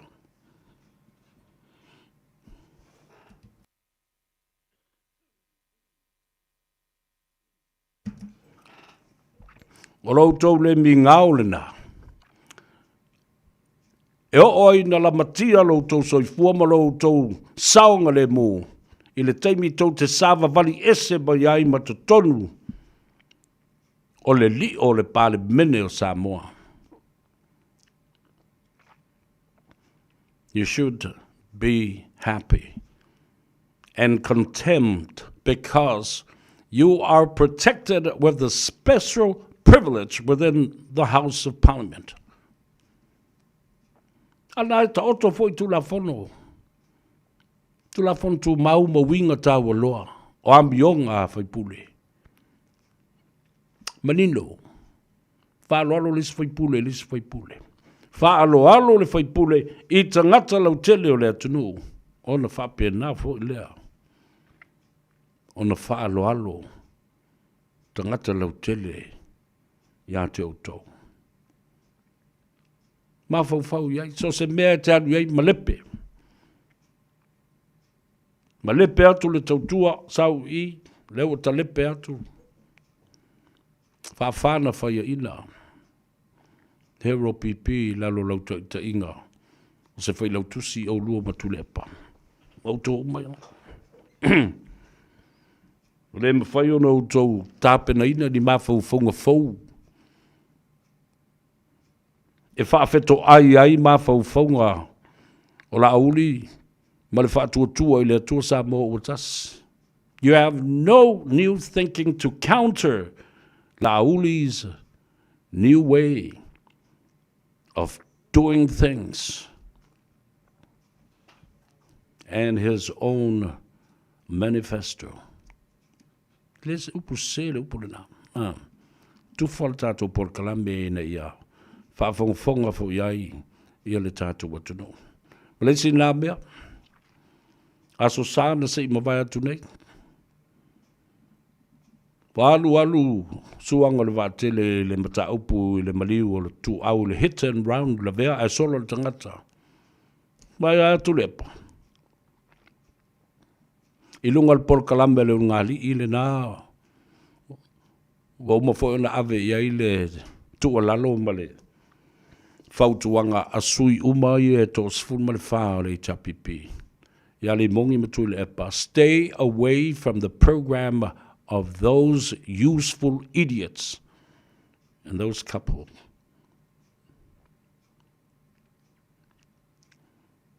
Fasili e la wali ia e le tūlanga. O suafa na mua au mai I lunga ma masalomia. Le fionga, ia to e lupe. Le wa venei. Masui pāle mia. Ma le fionga ato e sulu Cedric Schuster.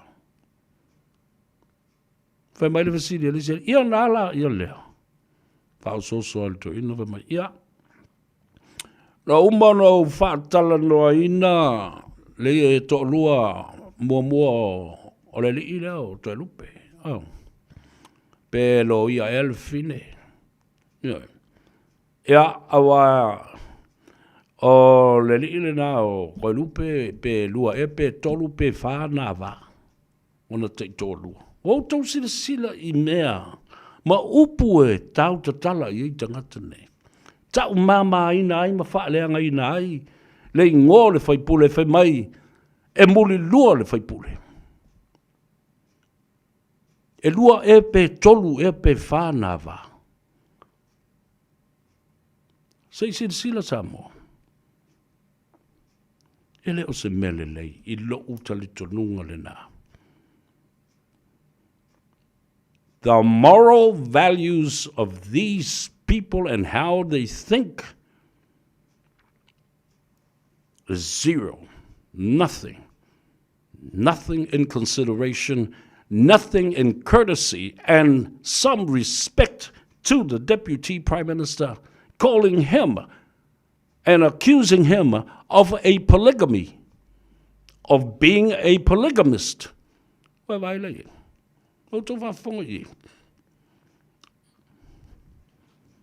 Lau le muli lua, le mutingi tingi o le la, ai ata. Ea, kali e kuela, ele alba le ungari. Ma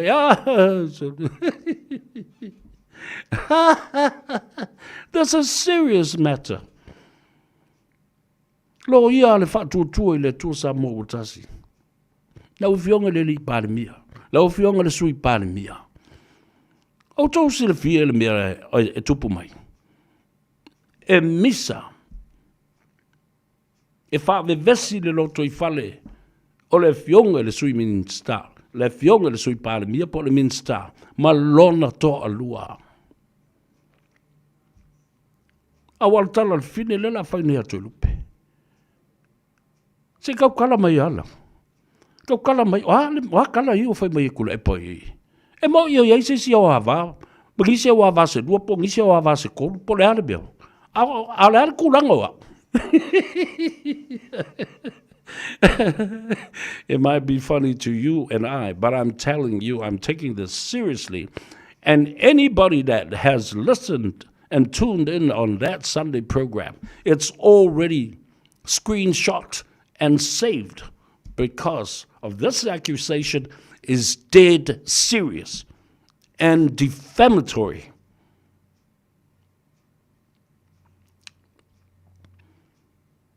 Na ulie, na ele me ua, nofo ai mo. Ai au te tu o lalo ele whaato nua lau tau tau whaam lau tau whautanga. Lango me I e ula I te ngata. Ma tafi e se ai le mamalu o tau tai. E whaalo alo I le atunu. Na fili mai. E le atunu o ma le whaatu o tuanga a toa. Ele mawhai o na tu whaua, ma tu e tafi atu whape nā pe o le tafe o le vai malu atu ai le samimi. Ma le to I loa atu ai se mea. How? How can we do this? And why are we keep on sitting around and just looking at the issue without doing something to it?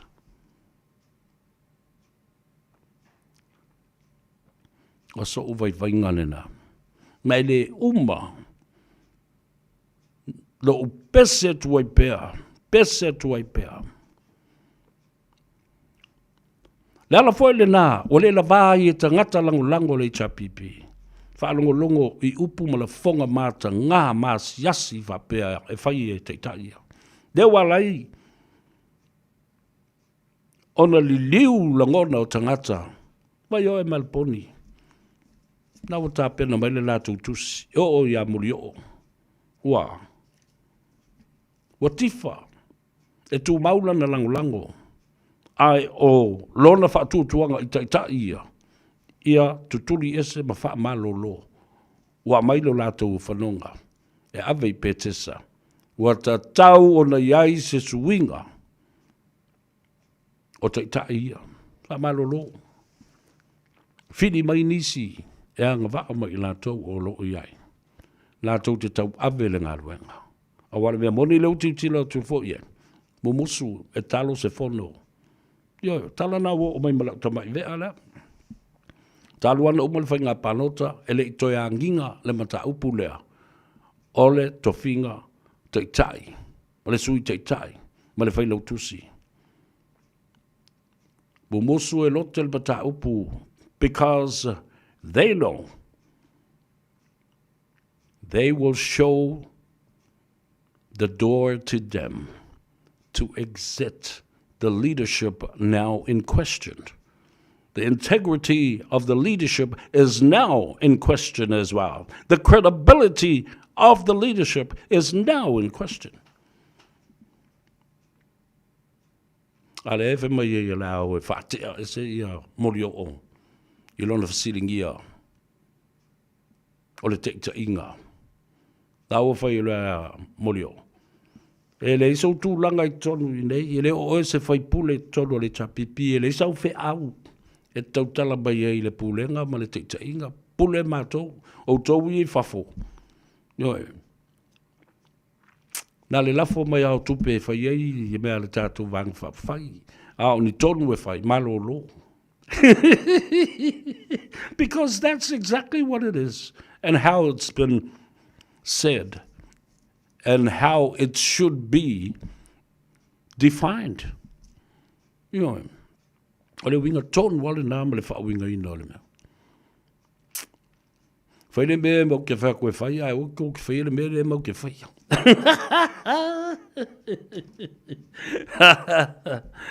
Ia le nā.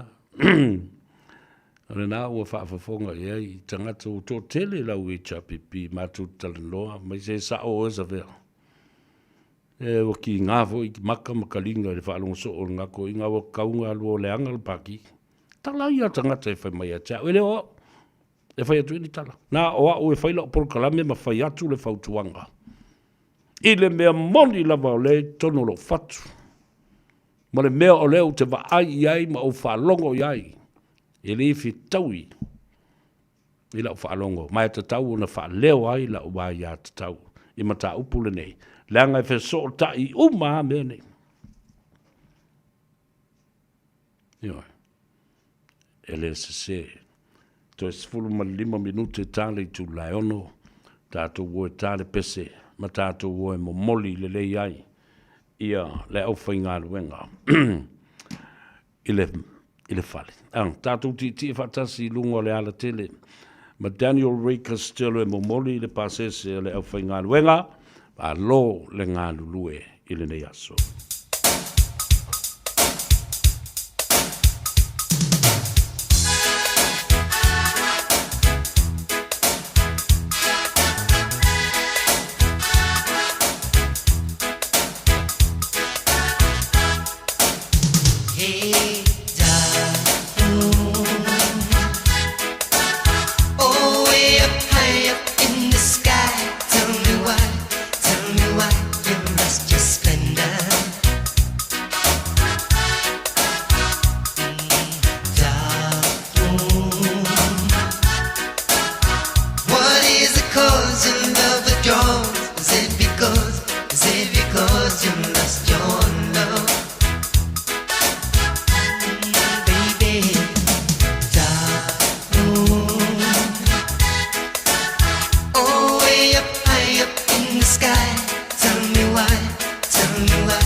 lava lo ufa moe moe o oe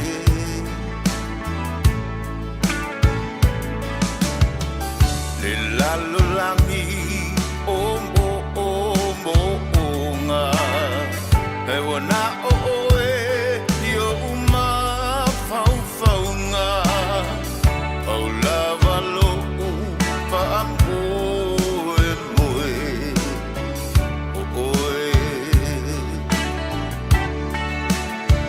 e mo o mia oe o lo utai au manino e mo o mia oe e a vai vai lo utino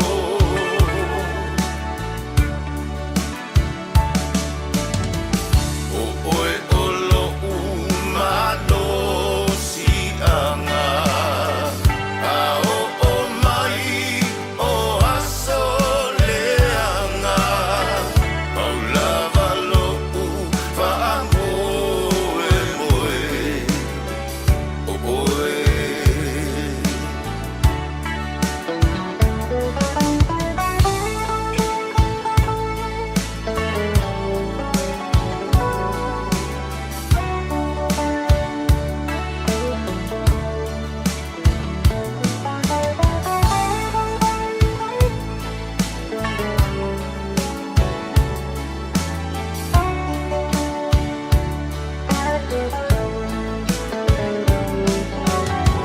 e mana tua pea oe lo uamu le mafutanga e whaavavau o folinga e la lelei tumau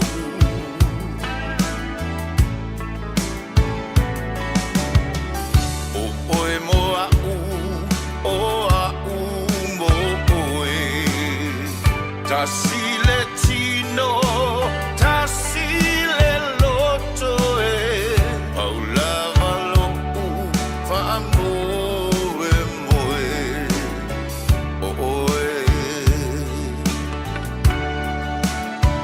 e mo o mia oe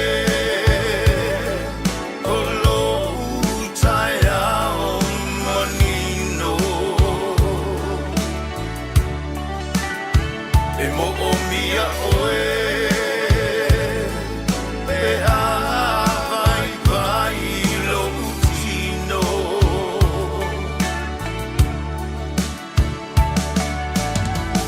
o oe o lo umano si anga a o mai o aso le anga au lava lo ufa moe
le nā.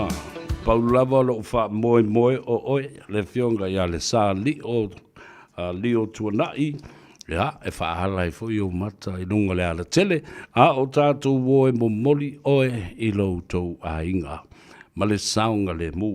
Ono o mai leo la utala noa.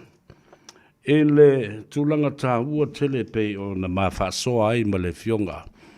E le ali i minsta o le soifua malolo ina. I le astona i leo ua tuana i atu. E le tā ua tele o whainga paanga a Samoa. Ma isi fale mai i atunu ui fafu. E le ngata o le ua whailo fo i le whangatia le tūlanga o lo iai le whare mai tā ua le nā le whaapitoa. The Pacific Service Specialized Service Health i tutonu o le malo fiti e le mamao ma i tātou. Ai le ngata fo le nā o le whaaua wina o na whaipaanga mātunu ui fafu. New Zealand, Australia, Amerika, e o lava i le atunu o Japani masaina. I le teimile nei, o le nā olo o iai i a fō mai, o le atau nu fō i fō mai mai Amerika. E fesoso ni atu i le tūlanga o le anga o loa, o loa po o nifo fō i o le atunu. Ia o nei whainga paanga, e tāua tele, a wā, e le lava ia fo mai malo lātou to mai e whaatino ai ia le ngā ruenga le ai tonu o le whale mai nifo o Samoa. Ia, se wawaila iai, le tausanga atoa o iai tangata nei, fo mai nei pesfulu ma lima e whaasoso i vaenga ese o whale mai i le atunu u atoa. Tasi le la vaenga tā ua tele peona tā ua le fionga le minsta. Le toi wha le leia o whale mai atoa, ma no whanga e nofo mautua i lava le fo mai ia. Whapitoa, e wa aia ia whale mai, ma lea whale mai. I le motu o sawa i whapena fo i le motu o upolu. Le fo ta ua o le whale mai o le mātounu ui sa futu.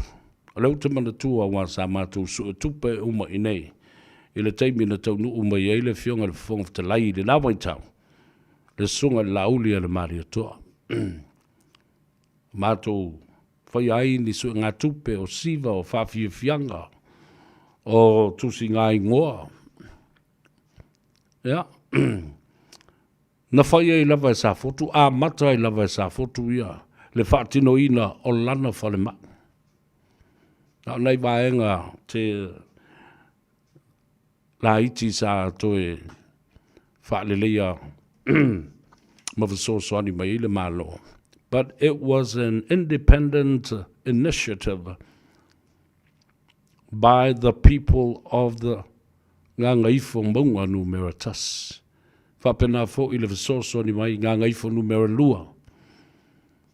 Gagaifo numero tolu.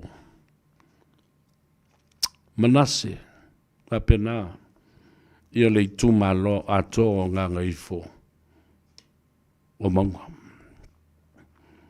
Tā ua ia o le iai o nei so tanga. Ma wha wau pēr le tūlanga o le Asia si mai, ma ofo ina mai fo i le to mai wha fo mai. I ngase ese o le tino mō Samoa. Ia watu nisi ai o mai nisi. Ia nana, wa tau fi ai ma fo ia e fo ma le whaafi tau li e peo na tula i mai, ia ma ave leanga i nai. Ia le tulanga le malo, i le tongina, o overtime o i la tau sa ngā lulue. I le whale mai, i le vaenga o le tunoa po le umkuka, e ngā sese ma kuka ai tau mawha, mo i la tau e ngā sangase. O le mafu ango le nā whawhi tauli, o le lei o le whasota inga. Mai le ofisa o le purisili se i o lava i tangata whainga luenga, i la lo, i le tunoa. O lana winga o le ngā ioinga lea na whaia nei e le minstawa. O le soifua maloloina whatasi e fo I male. A fionga I le sui pane mia male minstawa tupe. O le sa ili whaatupe tope o le fofo I le mata upu. Ina ia vave o na whaamalia ina matoi fo I tangata whainga luenga. E whaatino lato tiute e pei o na masani ai. I le so, I le vava ai, ma le mai moa le atunuu. I vaenga ese le ngata I aukilani o Hamiltone. Ia, o le itu watu I North Shore, I le whanama I North Shore. E whaitau wafe maafe solo te te. A I latou o tausi soifua. Po o tausi mai pasi. Nurses, both male and female, all around the country. Thousands and thousands of them picketing and also petitioning and protesting because of the lower salaries that they receive from the government. Nera o tala loa. Whamaile iuni, a tangata whainga luenga. E leo o se mele le system leo lo whaonga ina. E le malo ni usila mo le soifua malolo ina le leo tangata uma. Tele tangata o le asavali ese mai I le matanga luenga le soifua malolo ina. E o I fo mai. Fo mai whaapitoa. General practitioners. Ioe. Malanga isi Australia, o nisi anga I le Pasifika, o nisi I le atu Asia ma le atu Europa. O se whawhita uli e te tau o na waweo o iai se whafo a le malo so whatasi le nei e tolu. Christopher Luxon, David Seymour, wapena fo I wawasa manea Sir Winston Peters. Ia, na o mai leo lau tala noa I le mata upu lea a sa whata. Nanga leo wa toe anga I eia usu enga I tua. Ina ua whaale tonu le waa lea la o loa lea na pa u I se vaenga o tau ranga. I nei tau sanga wa tuana I atu. Nanga lea na ta ua I le mātala noanga ma le a fionga le li whaipule I atu ia, le pai le toa. Whapea e ta uai e 5 miliona. Na o mai e le malo Italia, e ave le iwi le I tauranga. E whaatino ai le toi whaalea atoa o le ngata I whane. Na whaaleanga ina ai, ia le siu manga ai maise le sami e tūla lata o I. Ia, o mea Samoa me I tau mawha a tangata Māori ia po tangata fo I whenua. O la ususuanga lai le mataupu, e mautua I o fiu su ele mo se 5 miliona na wha mea lofa mai le malo po o le company e ona ia le waa lea na mangoto I tauranga. Na pau le mea lana o mo nai, e na o le whātesi ma le 1 miliona tāna. Whātesi ma le 1 miliona tāna.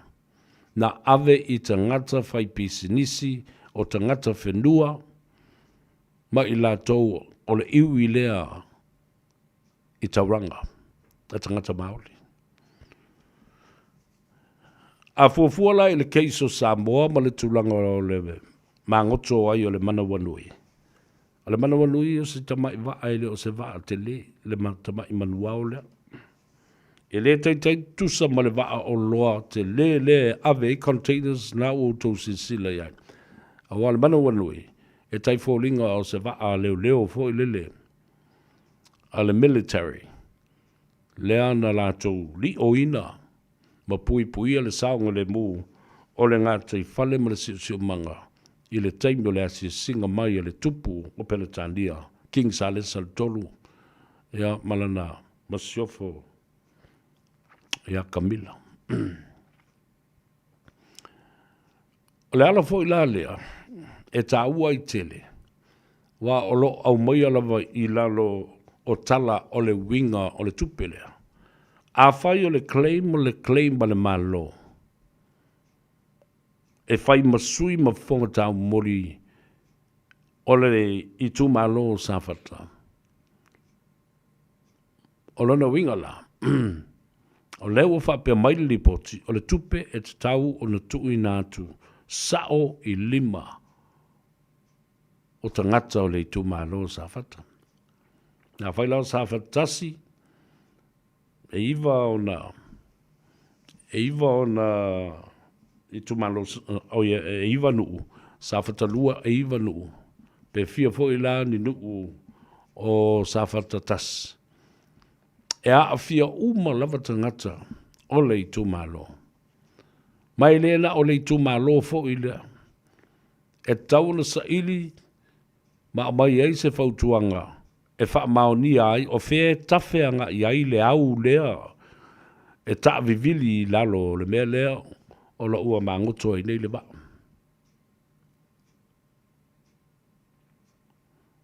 O lono winga la.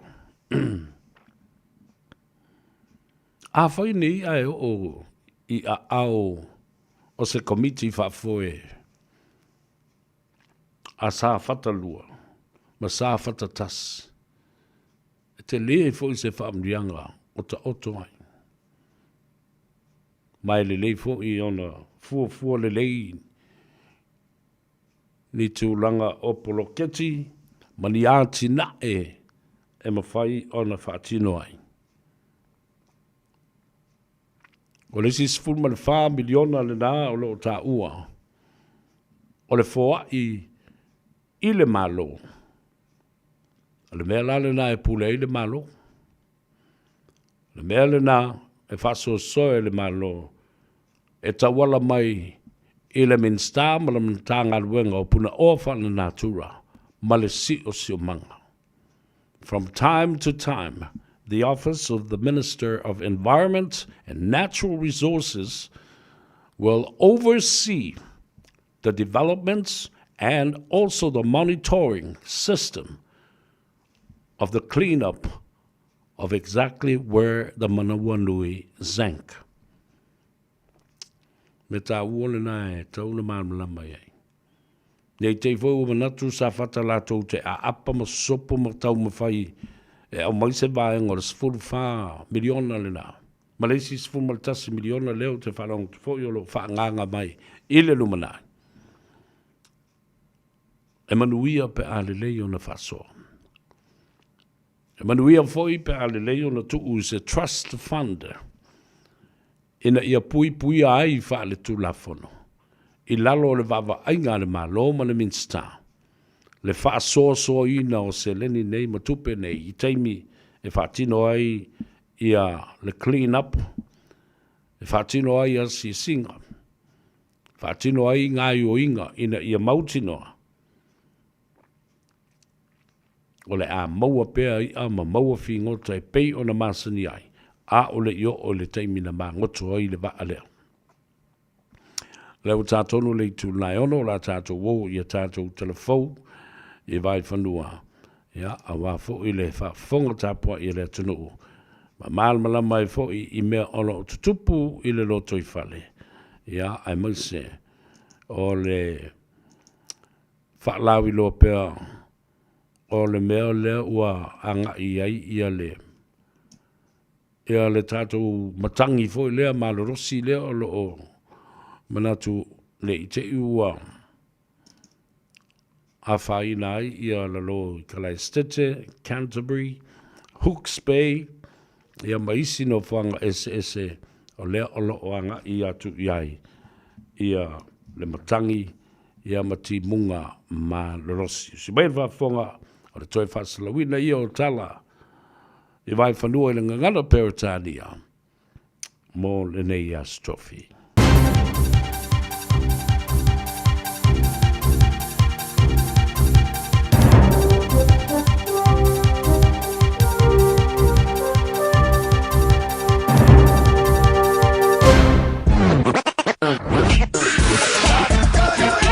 Malo soy fua, o se fufonga Samoa. In this update, authorities say people affected by today's ferocious winds should stay cautious into the night.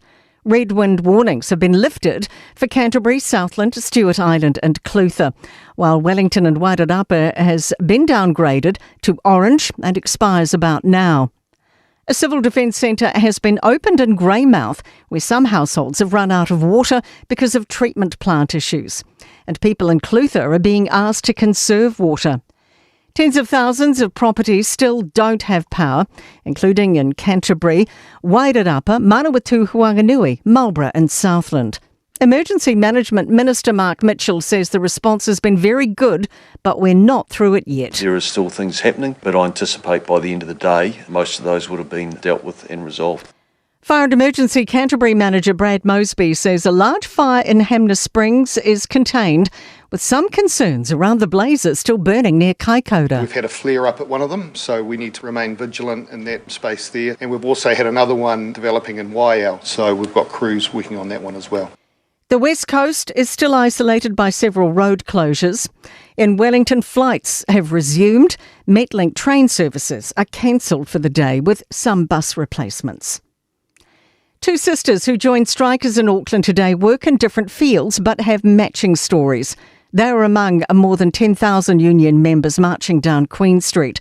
Shona Raketi says funding constraints mean she's recently been let go from 2 nursing jobs which are understaffed. The nurses who are still there are having to pull finger and do the work and work hard and burn out and not be satisfied because they can't do what they want to do.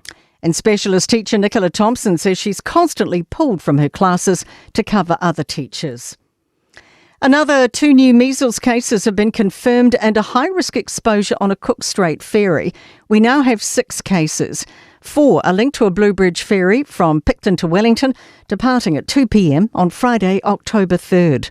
That's news. In sport, All Blacks assistant coach Jason Holland insists he gets on swimmingly with the rest of the AB's coaching crew. The set-piece and attack coach will step down at the end of the upcoming Grand Slam tour after deciding not to talk about renewing his contract. Holland says he has a similar mindset to head coach Scott Robertson, and the only pressure on him was self-imposed. Boom halfback Luke Metcalf has signed a 2-year extension that locks him into the Warriors for 3 seasons.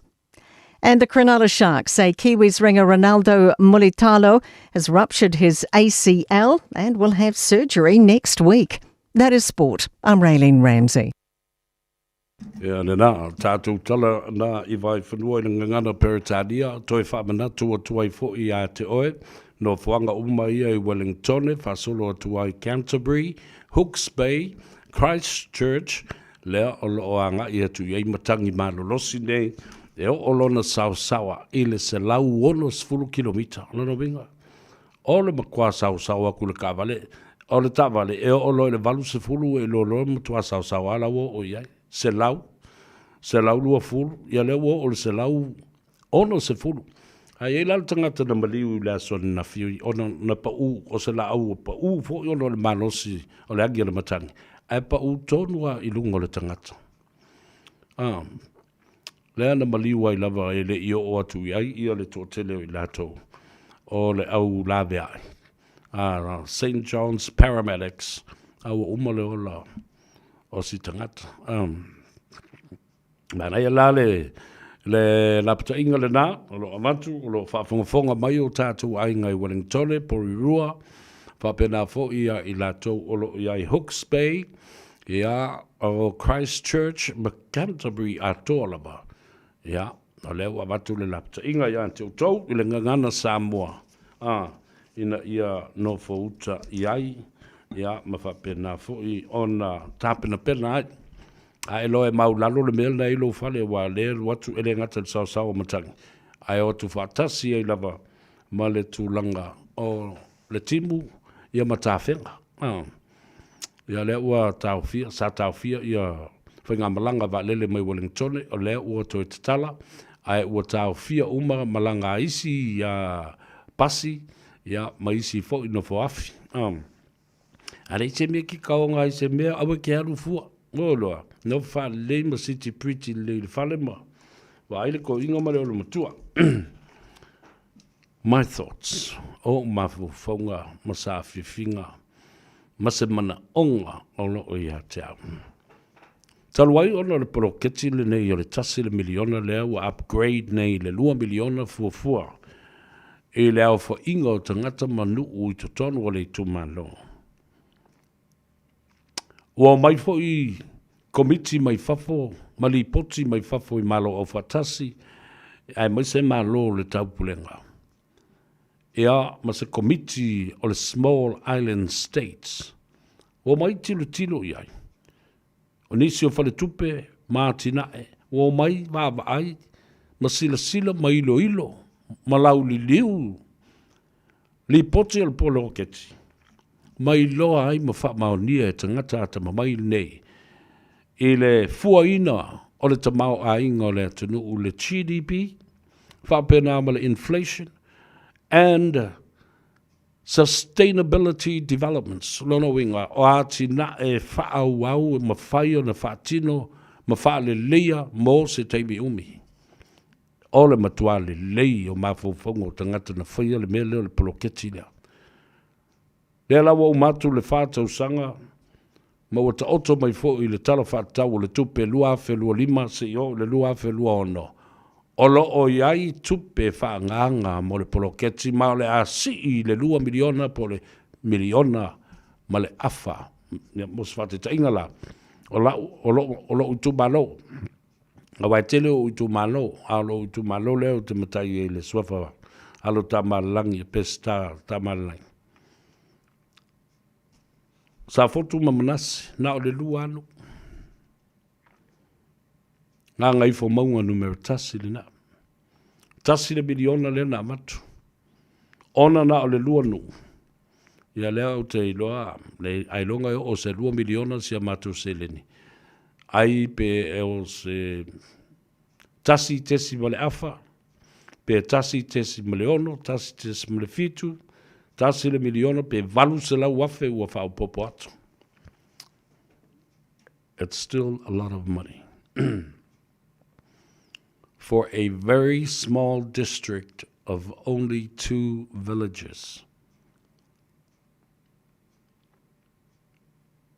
Lea la ua tali tonu le lei iai, ia whaipule sa mumusu e talia le poloketi.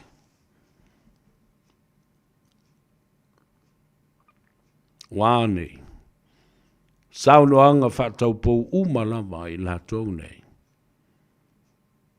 E le mana na o e tuu le poloketi. E le mana na o foi e whaatawhea le poloketi. Ai wala lango ina ia whaua wina le poloketi. La leo te whai atuai. Walai whaafonga le lei mai. Ai te itai e mese le fionga le li paramia ma le min star. Le min star o tinama te mai tai. O lo whaululu iai le vainga le poloketi lea. Ma avea o le pepe a le matanga alwenga le. O la utara sao le. E sili pe a whase e tua ngalu ia le sui whaipule o le tu malo. Alu ese mai ma le whonu whawai. Alu ese mai ma le tofinga o le tai whono. O le whono whawai.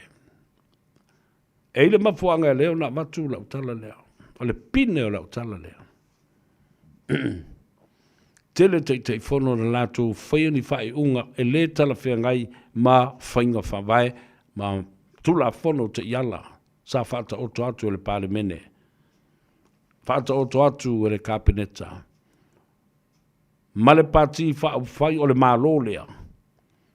E ona ia le pepe lea o le tasi le miliona tā la o le poloketi.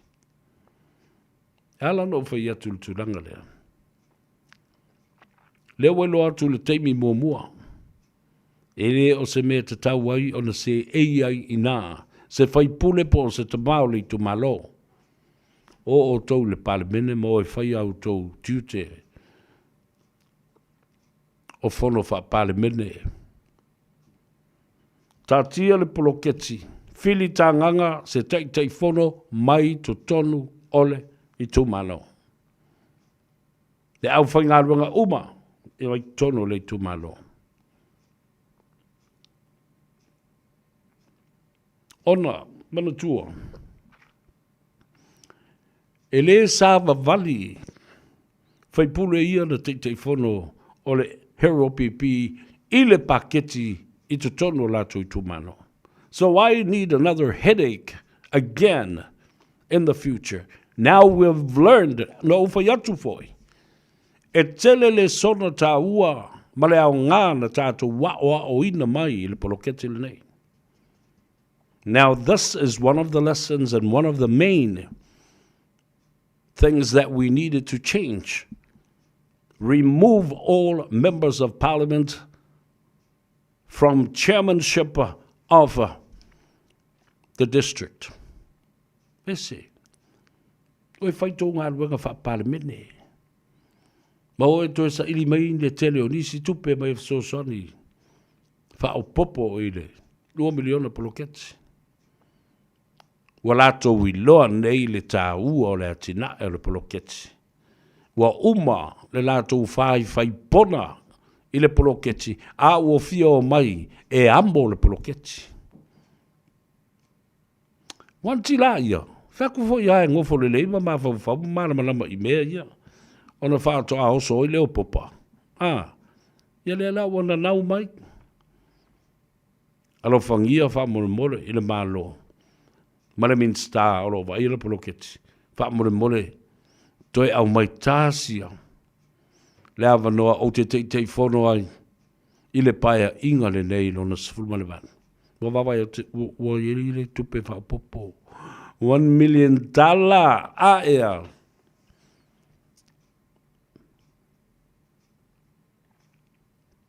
Lala le nā leo te whaia tu ai. Lau e fionga le min stāma le pālemia. Let the fast and the government of the day be in full control of the $1 million project. Aua lava nei toe. Lima tu vale. Pe tu vale lima foi. Le ploketi o le atina e manuia le nā. The sustainable development of this project has a huge future. Te leo le lumanai ma mea. O le awhana nau mai ai. Ma le tele foi o le sona o tātou wa uina mai. E tu sai ma le nei poloketi. So that's my 20 cents advice to the minister and the prime minister of Samoa and whoever. The steering committee. Leo whātua nei. Tūl poloketi I lima o le tūmano. Wa wina foi tangata lai I tonu yo. O le mea foi lena no whanau foi le te whono I nā o le sui. Pa o le sui whaipule I tonu I. E le. E tele foi tonu ma mea wha le tonu sa whai ia. Sile e saini le tiake ave whatau mai ia. E so na whai ma wha ta alo. Le wha aluino tupe ale malo.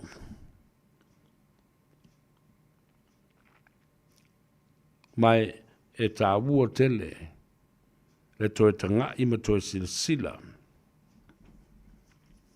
Ia la fua le lei e whaatino ai. Wa tasi le vangsili o na tā ua lewa. Wa vētu nei ai. O leo ngā o le poloketi. Ua whaatupe ai ma te tongi pili tāunga tā. O alo ma tama whanau a lei tu malo ma lei tu malo. Wa o I lunga o le universite. Ua tā pena e malanga skolsipi wa nā o iai tupe. E tutongi ai universite. A o meo skolsipi. Io skolsipi nā e whai le foreign affairs. Am tanga luenga o whewhatawa inga. Ia ma le vai fafo. because those scholarships are already offered and on offer from the Trade and Foreign Affairs. Au nai tamaiti la ia wau le NUS, au fo'i i le Technical Institute Australia, le TTI, ta ua le na po o ni courses o whai ei mene e ta o apprenticeship or apprenticeship. Learn while you work and get paid at the same time, and at the end of the road you get your certificate and your qualification. Ta ua tele le mea na.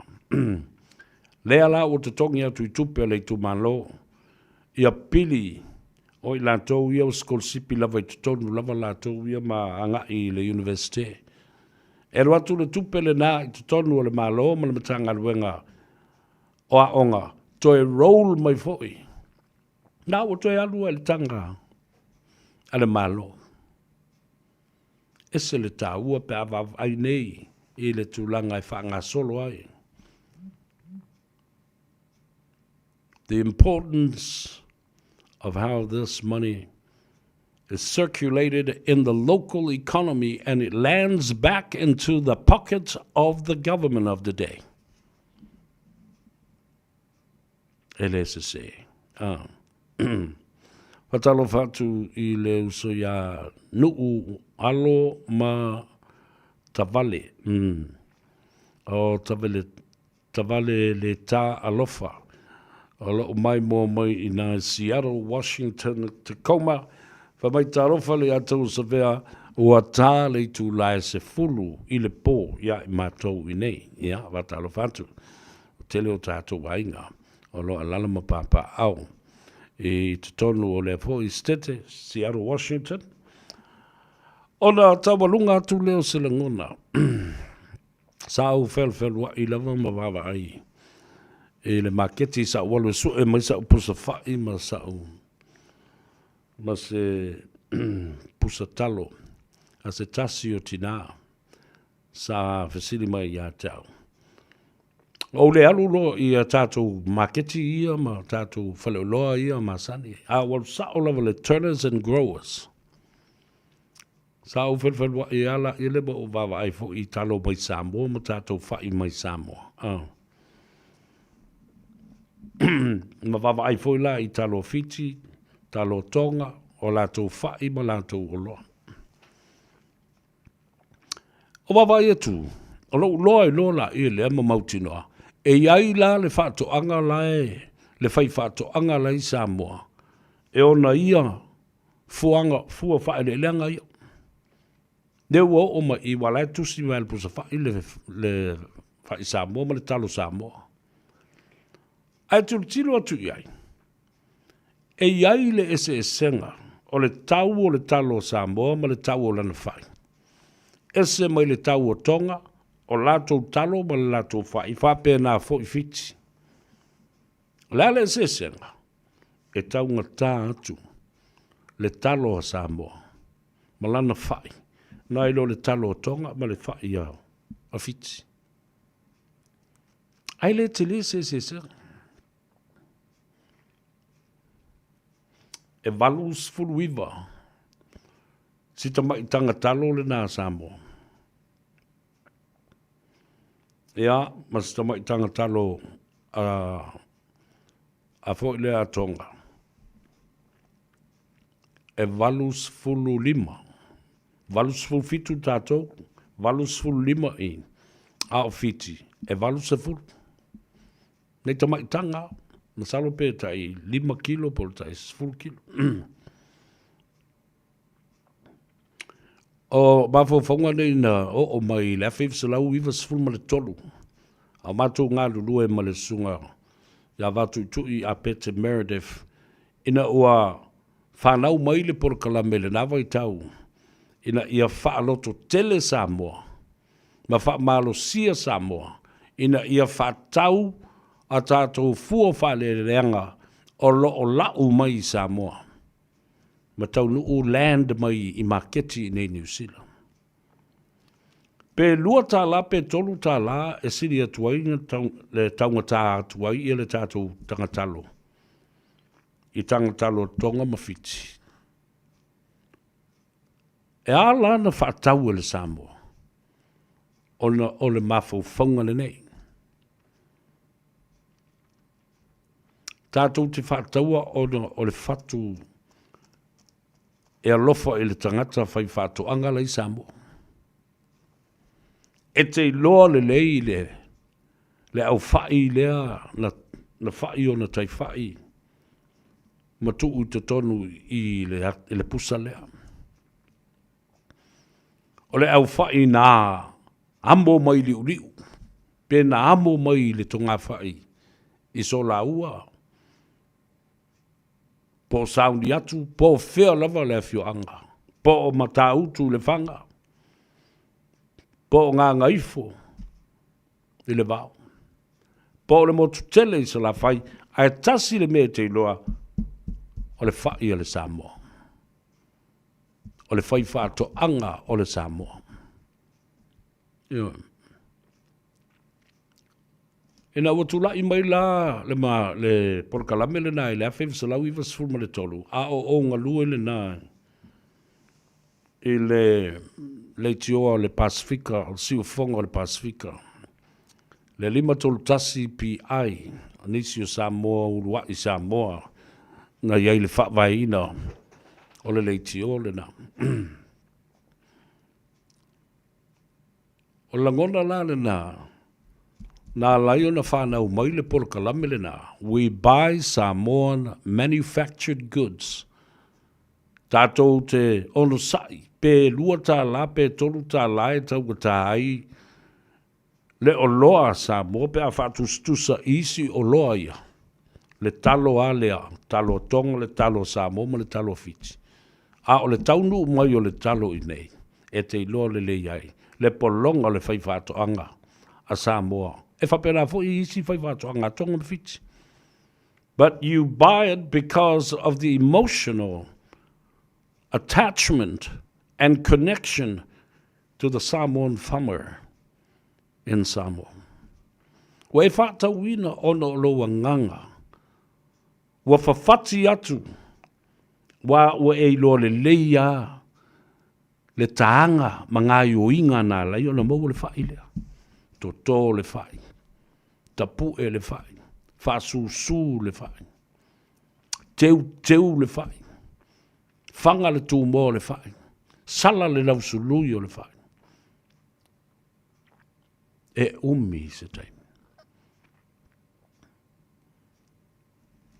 Le afu o le whaiwhatoanga lea e o nā le whai lea. O ale mena tupu le nā waitau.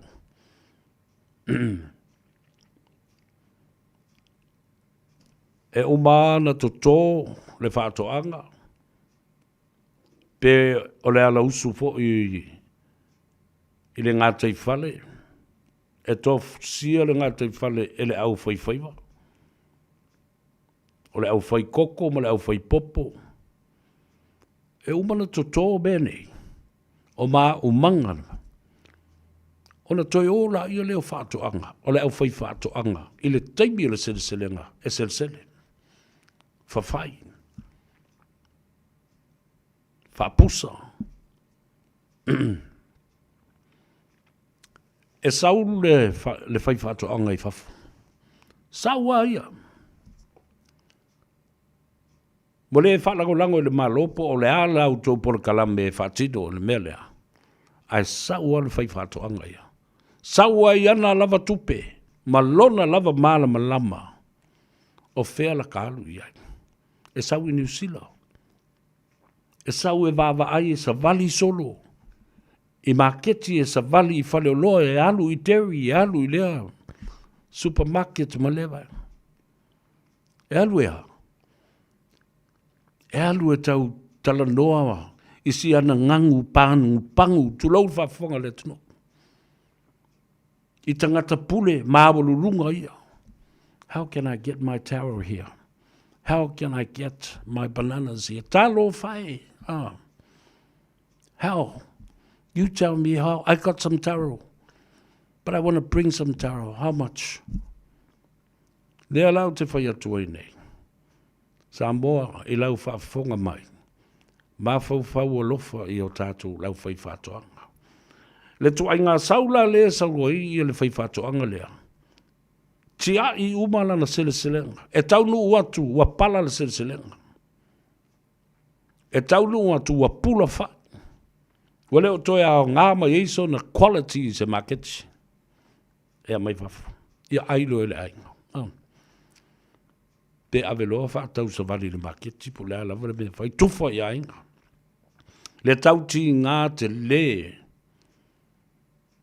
Ma le umi sa whaafai lele mai ai le toanga ma le atinae. Uma, at the end of the day, that poor farmer will come on his own to face the monsters of the markets. Ala le o manei o whaatulai mai le tātou. Au mai le tātou. Export Authority I lalo o le Trade and Foreign Affairs I le fionga I le li panemia. Wa te tau ona uma taimina.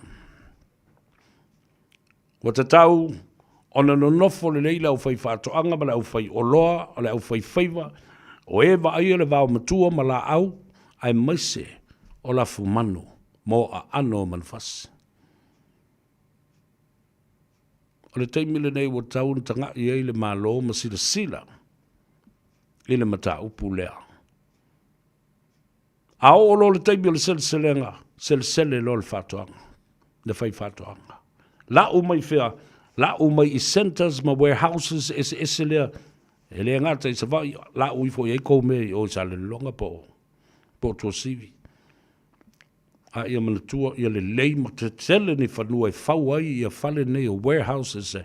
Awa o I leo le a stoa o mai ai, ai mai se fo I meo fulisa ma tūlanga whapena. Na paua leo le bea le whai whātoanga e tau le whai. Le whai Faiva. Le tangata ngau si o loa, la u mai I centers na ale Export Authority. Nana tau nuu mai na saule tangata le, va aia le tūlanga lea. Fua uma, whae le leanga nei. La le tau, to tongi ai I le whai whātoanga, le whai lafu manu, le whai oloa, le whai Faiva, to e fo. La me whai la e malo, o la tau na e o mai e sa ili maketi. So e maketi, whasoso ni ai. I le au whai oloa, ma le au whai whātoanga, ma le au whai Faiva, whai lafu manu. So se o loa o lo whaia, manga o sia I tono le atano.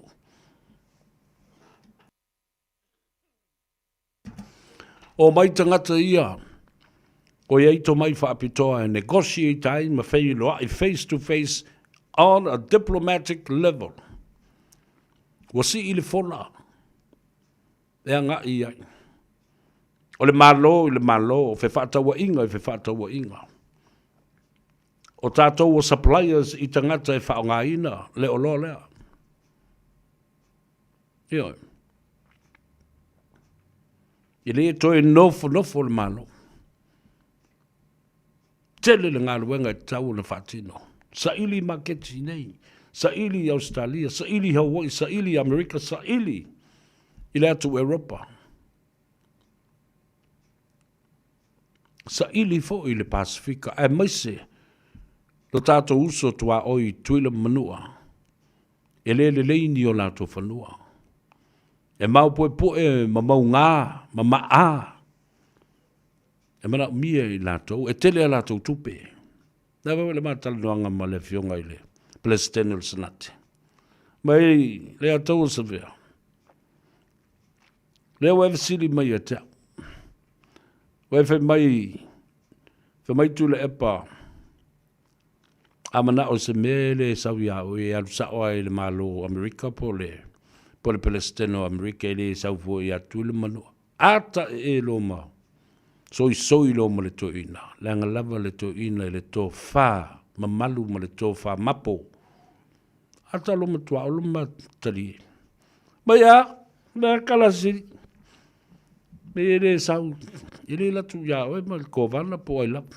El sa ai se me mana oi. Wa vai le me na atangi ele me fa so city. Tala na to ino tua. Mai sem kwa pa mawalunga li manata la li me le sau. Ya cha. Ya fa fonga mai la o le atawa sa vea. Tu sa pe le pu ele tata le nonga. Pe o te latu lungo se ala ata. Ai o ta fa tu e te alu momori le sa vali le. A tonu e sa o. Ia tu le. A fia luala. Ia le lei fai e alu o. O le asunga fua. E fa soa ai la paketi e iwa se lau miliona ta la Amerika. Vai lai le ringa. Ele mai mo kuse me tala alto ina. Le fionga le presidente o senate wa matali ye yala ile. E te ua mato e fei loai i Samoa. E tai atu le sua tua olo. Ai toi li liu mai tua olo. Toi tai le wha alo alo ma le sua le atau sa vea. Le afeta la America, US dollars. Okay. E mai la, ele misi. Ele misi la na whaalongo longo mai. E malo loa.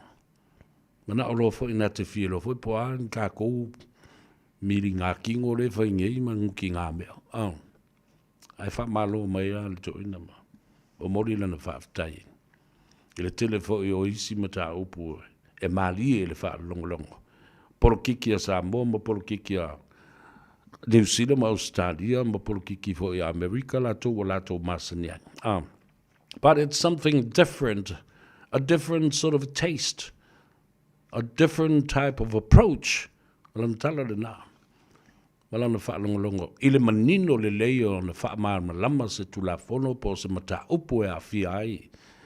Ia filifilinga tangata lau tele. Ya, whaamalo ta po mai lau fionga le Presidente Senate. Fionga tua olo ya ma fale nga fulu ya i le motu ya ma le tapo inga fo ya le fale tua ya pai alo fa te le atu mo lua ma le ainga li tatou te feilo ai pea e tu la i la so na nafi o le launga fa tau pou o lo uso la vea lau a folasa la verna filo i tu mua. Lau a fulasa, na matua na tongi. Ia, Paulo Ioane. Alu le whaftai, alu foi na whaasolo, lana sa afi, ma ia manatua ai e nā lolo fatu. Anga le lei atu. Ma whai le sao i matau i lana sa valinga e whina wai le tofi o le mātou tū malo anga i fotas. O mori ai le whaftai i lo mātou anti vai atu ona taulangi. Le fionga i le whalitua. Fai malo toa, Kikas Towers. Fa malo fai le Faiva. Fa malo sa ili malo. Malana tautua, i le tele o ngā luenga le lei māti na e le lei na whatino i tono le nuu ai maise le tu malo. I le lai tu vai, i manase e fio ai le fionga. Ia taito mō nā lo tusa. Ai maise fo le ftelenga ia tau a Sam. Mai ia fulau toi se ia pa moama se ia pa ia foi. Ava vatuna le fale pou fa e sula mai ma le malaim le maota i finao. A malo, fai le Faiva. Malo sa ili malo. O mai loa malana. Fata alofa malana whawhiloa i ona a inga. Nana tau nuu mai ai au ki lani New Zealand, tasi ale ingo na momua i lunga. Maunga. Mai la vea, Au te momoli lau whawhetai, e le whapela o whai atu o lo se viik. Ialo tā māle langi, pese tā, o le alo le tuia ana tuala tā māle langi. Savea, whawhetai, i le wha mau popoina. Ia, ia te au, lo unu, o lo whawhangafonga mai. Le vai asu no se ima vai atu nei. E momoli atu le nganga whawhetai na ua poto sa fotu. E futi afu e tas. Ma le amatanga fo i leo se mele lei au tātou tali malo. Mo le tātou au teito fitu a sa fotu. Ea o le alongo atu se si teimi whawhetai le a fio mai ma le tala mai au. Se fianga sili na ua wawa i atu sulu le tino le toa tele ma le au le lei. Au le lei o teine o le au le lei fo i o tamu. Whawhetai i le tō whana e lau o fionga. I le tole fōa po lau sunga fo i le whawhengainga. Reverend Larry Tupai, Lavea. Na mea tā ua ia te au ina ua whaleo fo i le whawhetai a. Alo mātou li whaipule ia whapea fo i o le Swimming Star o le matanga luenga o tupe maua. Ma tiute o le malo. O lona amana ia se whatau waa. Ma se tautua le au. A le a taua pestanga savea. Whawhetai le tau komiti sa tātou nuti mea ma tātou militino whatasi ma tātou so tau au a wā le tātou tofi. Lea wā e male manuia. A e male malo. O manuia Faiva. Le anga sa tātou. Ta ia lalo le i asa sa umani. O lalo e sa ili ai malo. Hevi ia ai le tua. Sanga iane ai o le tai. Ele sa ili ngā malo. Ma le momoli ngā tō whā. Ale li i o le tū. Le tupu o le tū. A onge tō whā. Le tū masala whai. E utu vai. I le tō whā ma le vai. E wha malu ai. Ne li o le tū ma sa o whā ma le ati po niu ma le wha sau. Ea, wa u mātu talo le nei asu. Pau le mea. Wa o so tātou leo ma so tātou sao e pou ai le tō whā le fionga le li palemia pe ato e taliu lo na sa. Fatu ai lo na pale ma lo na titi. Fetu na i ai muniao. Mo malama o mo mua. A wā se manuia o Samoa. Tātou wha manuia foi. Wawena tūlanga lelei le ngase. E a whapea foi le whatautainga. A le fionga i le sui panemia. E atu e lupe on semo.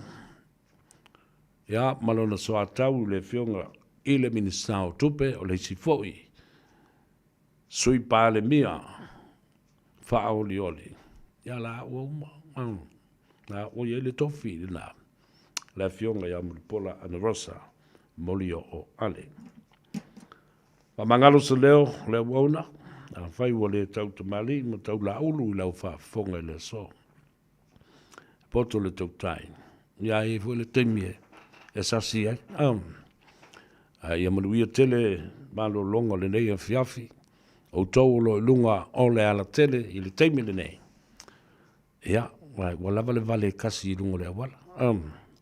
Ungi koe lua pe kolungi vale, wal menga e kupu e o le pisa o vale ma. Kau e fusum, kau e mise lunga le awala, e polo ka koe le awala, makua ingo o le vale. Ria foi le sifpo i le poa na nei. Nai ta mam tina matutua, ia vape na foi i le au whainga aluenga tutofi le tua. Manuia tālu sanga e mōri o le nei e fiafi, ma manatua i whai, ia le fionga le li palemia, o tātou momo onga masa fifinga, ia malo whaanga mo le fionga le li teitai mo le whatua.